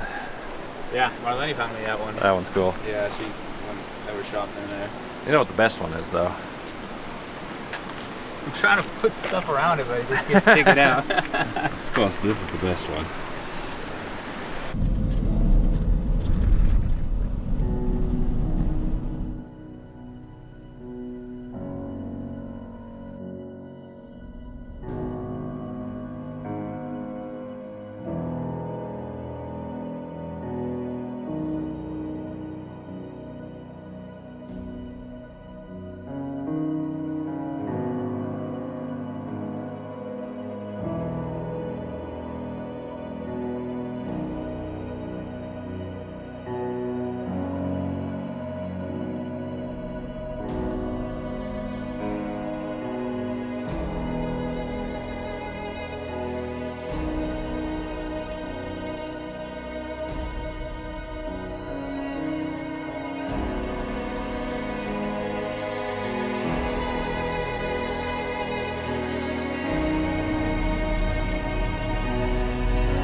We had a little shortcut marked out on the map, but like it cuts off a lot of travel time, but it's obviously a lot less travel itself. Also, it cuts off a lot of distance, but it's a lot less traveled. You can see, I mean, we walked maybe 100 feet up here. There's 2 trees down already. So yes, it cuts off a lot of distance, but it probably adds a lot of time. Plus, there's a couple of obstacles which, based on how we did a few days ago on big rocks and the damage that I got, I think I'm gonna pass. You think you get the trailer up that? Yeah. You know what? After the other day, I think I can do anything. Yeah, I think we could do it.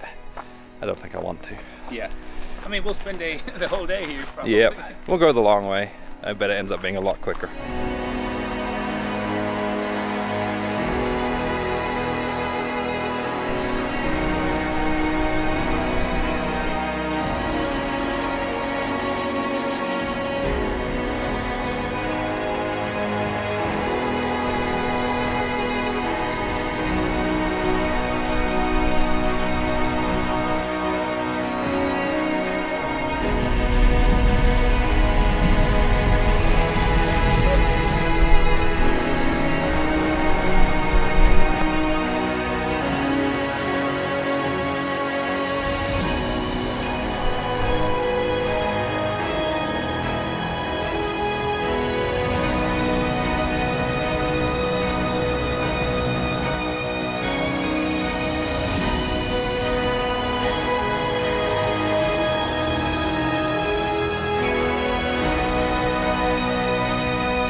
We're up at Granite Butte Fire Tower, Granite Butte Lookout, and obviously you've got views in every single direction, great views in every single direction. That's why they built the lookout tower here. Behind me, off in the distance, that's Granite Butte. I think we're going to try and camp up here.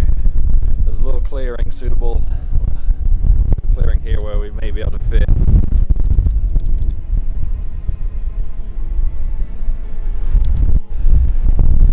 Right now this one's unmanned. I had talked to someone down at the bottom in the valley, and he said that this place is rented out by the Forest Service, so this one's not actually like a manned lookout tower. This is one you can just stay in, and there's no one here right now.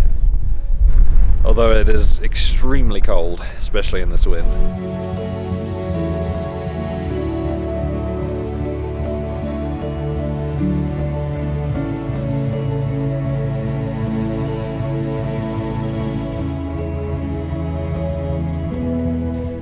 Alright, we have been up here. What are you doing with your arm? We've been up here maybe 3 minutes and we're already freezing. No, I'm not. You haven't gone out of the car. It's fine. It's got a pit toilet. That's not a good thing. Well, it's not like anyone's probably used it. True. We're gonna head down somewhere a little more sheltered to camp. You got anything to say about that? No. We went back down the mountain out of the wind, and after setting up camp, we were treated to the best sunset of the entire trip.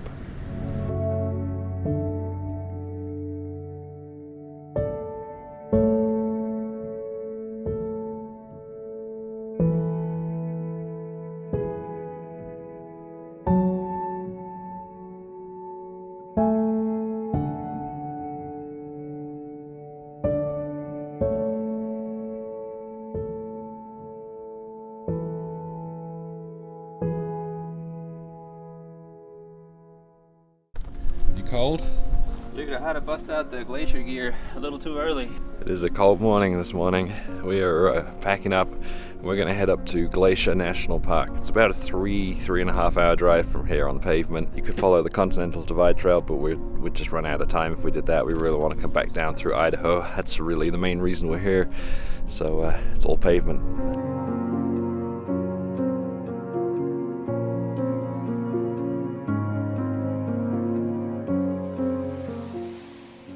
When we got to Glacier, we found out that the entire east side of the park was closed, which means we missed out on some of the best views.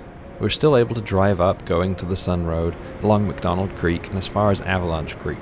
We'd heard that the few open hikes were very crowded, so we decided that we'd head to the less visited north end of the park the next day.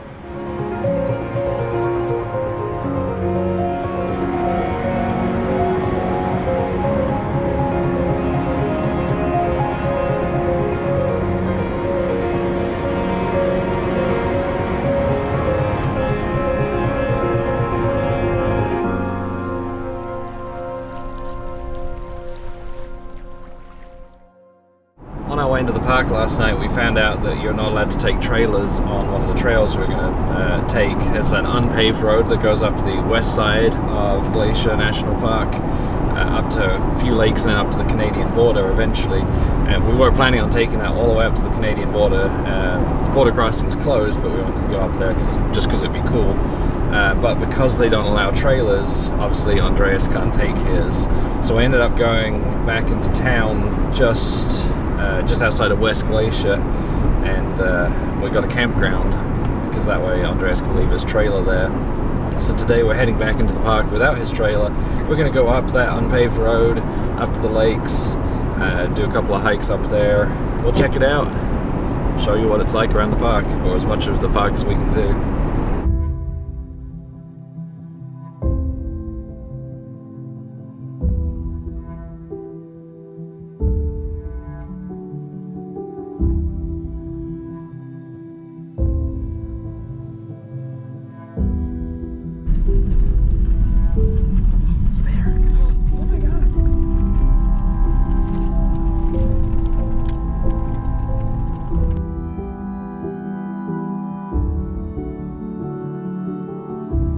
As we'd driven through Montana, we had noticed signs for huckleberry at pretty much every town. It's in everything. Candles, sauces and dressings, cakes, candy, skincare products and soaps. We decided it was time to try some, so we picked up a huckleberry bar from Polbridge Mercantile.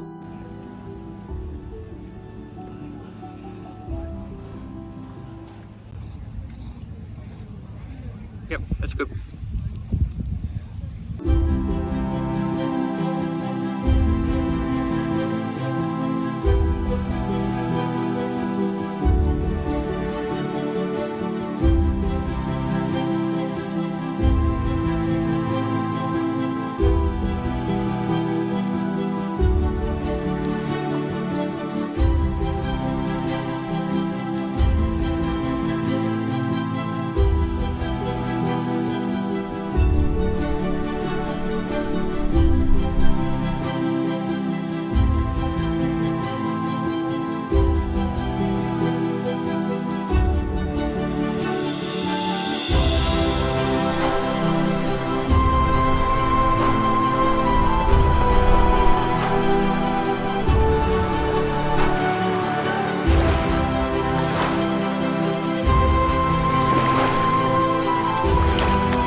It is a beautiful morning here just outside of West Glacier at our campground, and by beautiful I mean damp.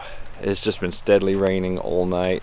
Luckily we were nice and dry inside our tent, well, until I got outside of the tent, and obviously Andreas' family was nice and dry inside his camper.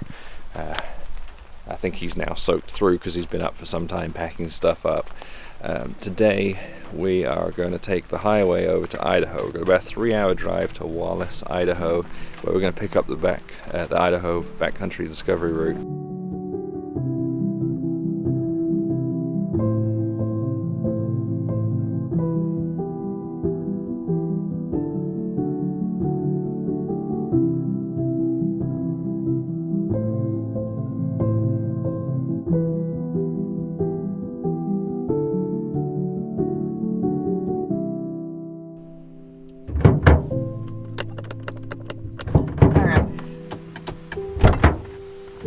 Did you do that? No, It went tink tink. I heard it. That's why I tried pulling on the door to see if it was unlocked or locked. Here, close your door. I'm going to lock the vehicle and see if it unlocks itself. Hear it? Yeah, that's not me. I don't know what's going on. Mechanical. Now it's unlocking again. Is that still running? Yeah. It's just constantly unlocking.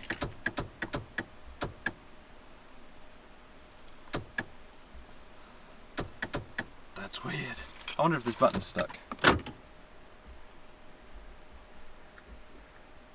That seems to have fixed it. Do the other way. Oh, and now it's going again. Well, I just got done airing down and it's still doing it. It's still unlocking all the doors, and I haven't a clue why it's doing that. It doesn't seem to do it when the vehicle's locked, so that's good. It's not like I'm going to lock it, walk away, and come back and the vehicle's unlocked and all my stuff's gone. I thought it could be the battery, but the battery's fine. It's 12.7 volts, so I'm out of ideas. If you know, if you can figure it out, let me know. Anyway, we're going to get on with the day. We're on the backcountry discovery route here, just south of Wallace in Idaho, and I think the sun might be trying to come through the clouds. That'd be nice. It's definitely stopped raining for now.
So if you end up doing the backcountry discovery route through Idaho, I recommend a small detour just here south of Wallace. The original route, it's over my shoulder down there, it follows the river, and it's cool. But this route basically follows the same kind of line, but it takes you over a series of bridges and tunnels, and I think it's way cooler. So we crossed the bridge, and it's a pretty cool one. So Rob is talking to himself now, and I'm giving it a shot right now just to see if I can do something like this. But here's the minute of the hour. What are we doing? He just walked this whole, it's like a mile bridge, but Yeah, it's really a tenth of a mile. we vlogging here. I don't even know if I'm recording. You're not recording? Is it recording? It's off. Oh. That's not good. No, the little red button's on. Yeah. It is recording? Yeah. Oh, okay. You just So, push. You may be allowed to use this if it's good, you know, if it's If it's got your face in it, it's good. I'll put this on before I drop the camera. Oh yeah, I'm gonna put mine on too. Especially when taking shots over Yeah. 300 feet bridges. Just getting shots for the gram. I'm liking this camera, dude. I may have to splurge and You got upgrade for your Instagram game. upgrade. How can we follow you? Upgrade from a phone. Drede_Lander. That's it. Okay, I'm gonna put it on the screen like right here, so we can all follow you. As we went south, we climbed to a little over 5,000 feet in altitude. We started seeing patches of steaming snow, which we thought was really cool. The fog, moss-covered trees, and complete silence of the forest gave it a very mysterious feeling.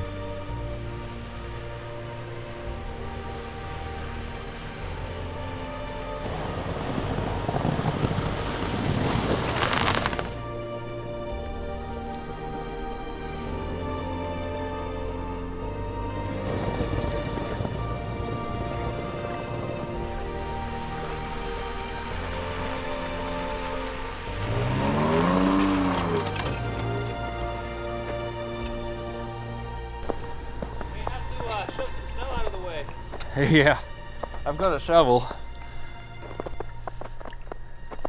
I mean, even if we cut this tree down, that little embankment under the tree is too much to get over. Which one? Huh? What embankment? The embankment you're standing right next to. You see the bank of snow? Yeah. Under the That's what tree? I was telling you about. Yeah. We would have to shovel out. Yeah, like we're not gonna get over that. Yeah, we would have to. Shovel a path. Yeah. But then I see another tree down, I think further down. Yeah, I see tracks going around this tree, but I don't think we're gonna make it through that with the trailer.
Didn't we just do this?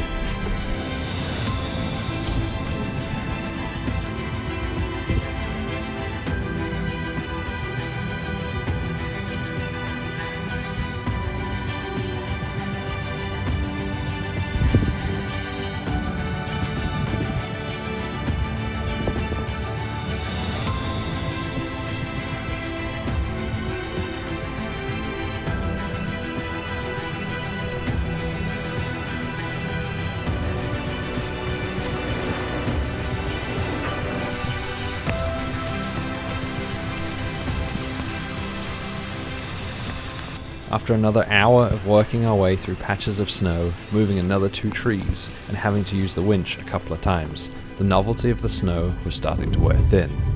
Then, Andreas got a puncture. This isn't going well, is it? So this isn't going well, is it? It was going great. Right. It was going great.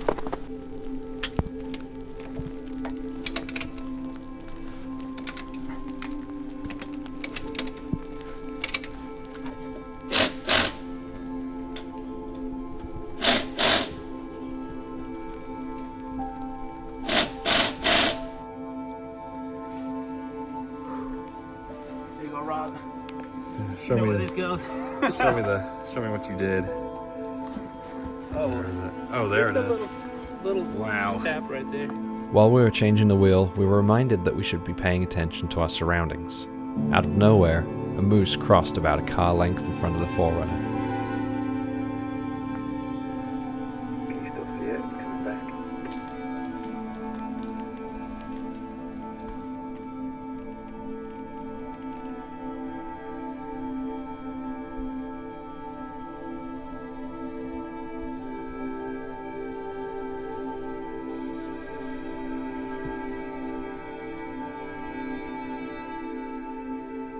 It circled us several times as we worked, constantly watching, curious what we were doing in its forest.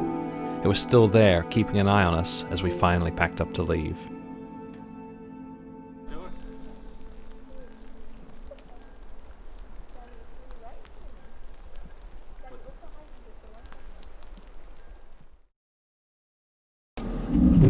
Power! Stop!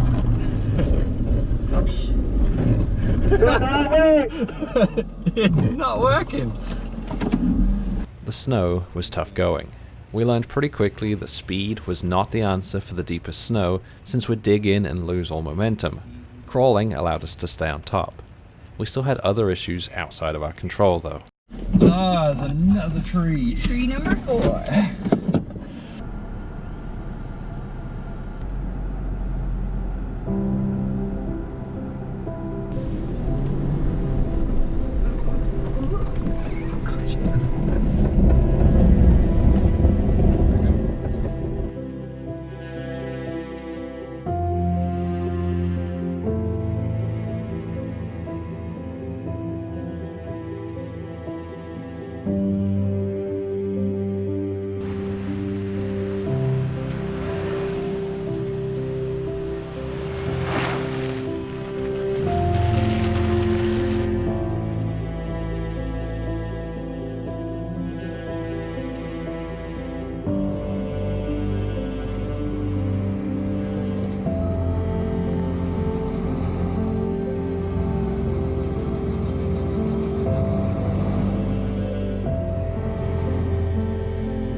Being less than a mile from the highest point of the trail, we had continued through conditions that we would normally have given up on. We had spent hours crawling, winching, and clearing several more trees, until it was finally time to call it a night.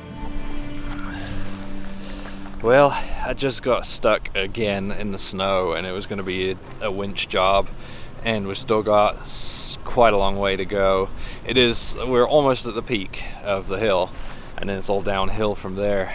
But with the sun going down, needing to winch, and I'm exhausted. I know Andreas is exhausted. Everyone's tired of doing this. Also hungry. Haven't had dinner yet. So we've pulled up. I know I'm blocking the trail, but the chances of someone coming through here are slim. The chances of someone coming through here in the morning before we leave are even slimmer, because it's probably going to take them hours to get here. I know it's taken us all day. I marked a camp spot earlier. It was 3:30 that I marked it, and it's almost 9 o'clock now, and it was about 3.5 miles back. So we've not gone far at all. So set up camp, and I'll see you in the morning.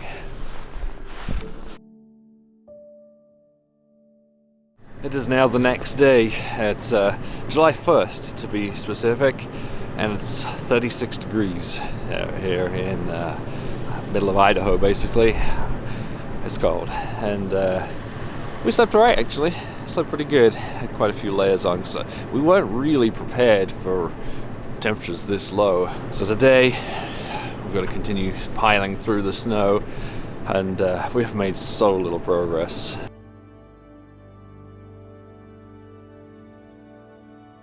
We were so close to the summit of the hill, and we're looking forward to an easier descent. I managed to plow through the last few patches of snow to the top, where I promptly got stuck again. So we're about maybe 0.1 of a mile from camp, and we've reached the summit of the hill. So it's no longer going up, but in the past it's been like little patches of snow that we have to get over, and then there's dirt behind it. And with this at the summit, you can see the forerunners back there. I'm stuck. It is uphill still. Then we've got all this snow along here. It's level, so we may be able to crawl it. I'm worried about sliding off to the right a little bit there, but it just goes, I'll turn around, show you. It just goes on and on and on. And I think this is going to be the kind of thing where we're going to spend all day going just a couple miles. If we turn around, which Andreas doesn't want to do, if we turn around, it's all downhill and shouldn't be too difficult. And then we can find another way through. Okay, so we've walked maybe another 0.1 of a mile, and it's still You can see behind me, that's the way we'd be going.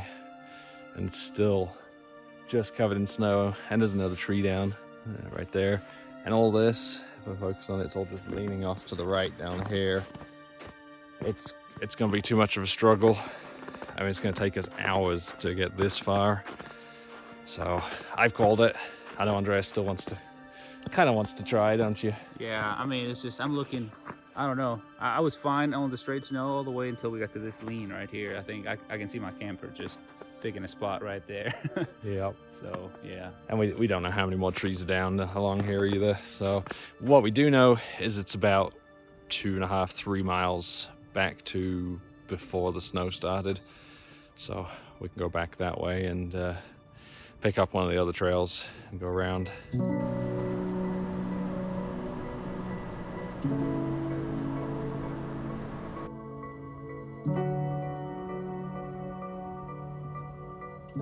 Just 40 minutes after turning around, we were back out of the snow, a distance that had taken us 5.5 hours the previous day.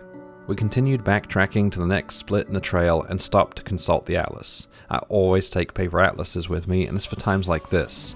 We had a number of options to get out, but all of the routes to the south would take us along small roads across high altitudes. Our best option took us west and all the way back into Montana.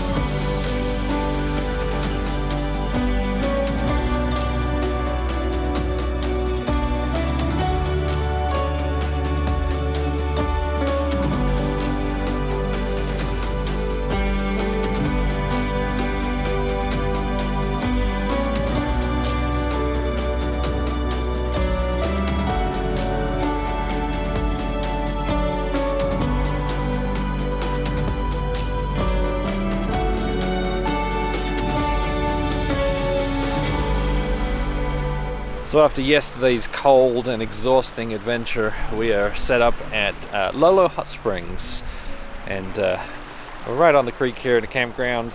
Lolo Hot Springs is just over the road. We're going to lay out everything. We had a lot of condensation last night inside the tent because we left it probably a little too zipped up. So unfortunately the stuff in there is kind of damp, like the sleeping bag and the comforter and mattress are a little damp. So we're going to lay all that out, get it drying, let it air out tonight as well, and go over, soak in the hot springs. And I'll see you tomorrow.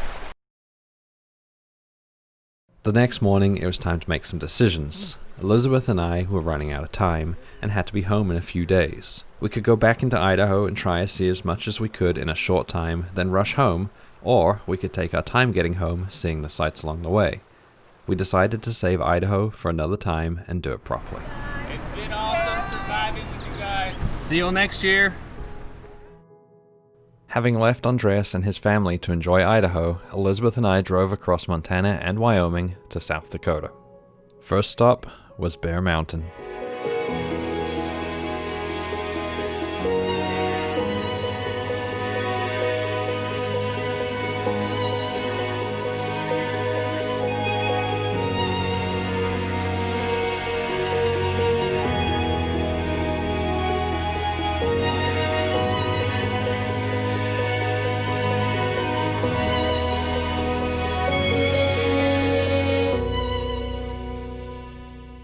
Back in the warmth. What is it, like 80 degrees here? It's a nice change from the snow of Idaho, and I don't know if it's quite as pretty out here. We're at Bear Mountain Lookout in the Black Hills of South Dakota, and you can see from here why it's called the Black Hills. If you look at the hills with all the pine trees behind me, from a distance they do have this black appearance. So we're going to explore around here for today and see some of the sights. I think we've got Custer State Park's not far away, Wind Cave if it's open, and what else? Badlands, yeah, Badlands slightly off to the east.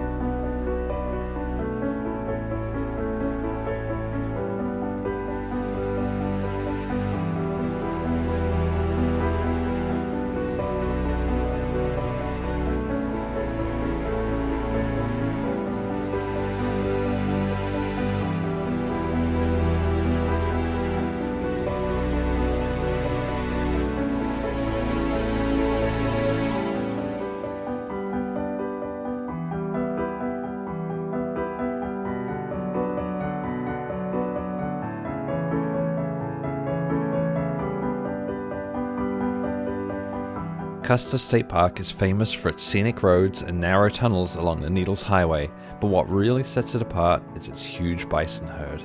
The 71,000-acre park is home to around 1,500 free-roaming bison.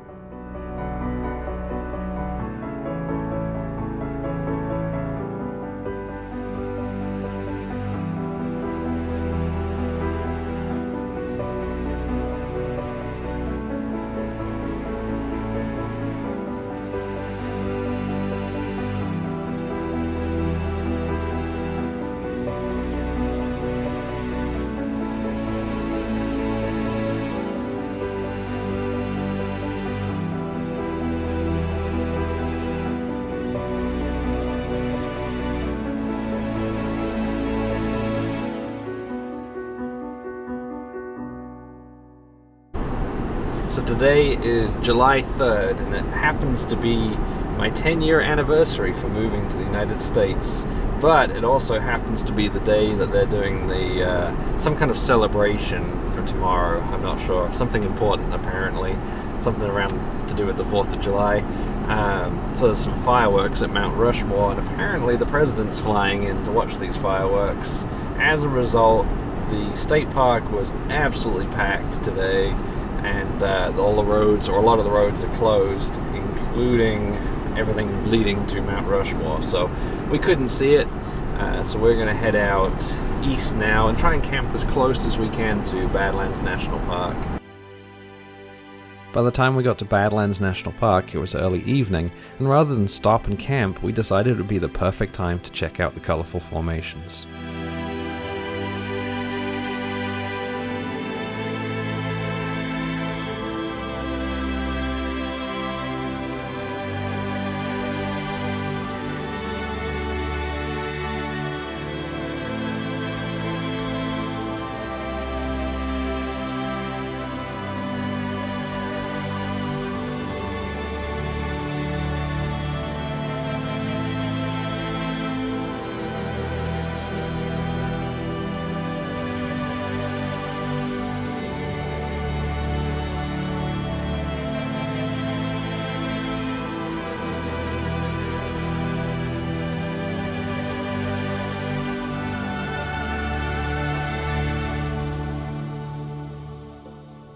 We continued out the east side of the park and drove into the night until we found a cool riverside camp on the Missouri River.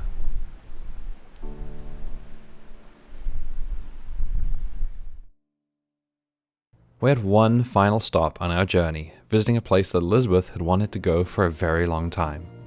A little house on the prairie.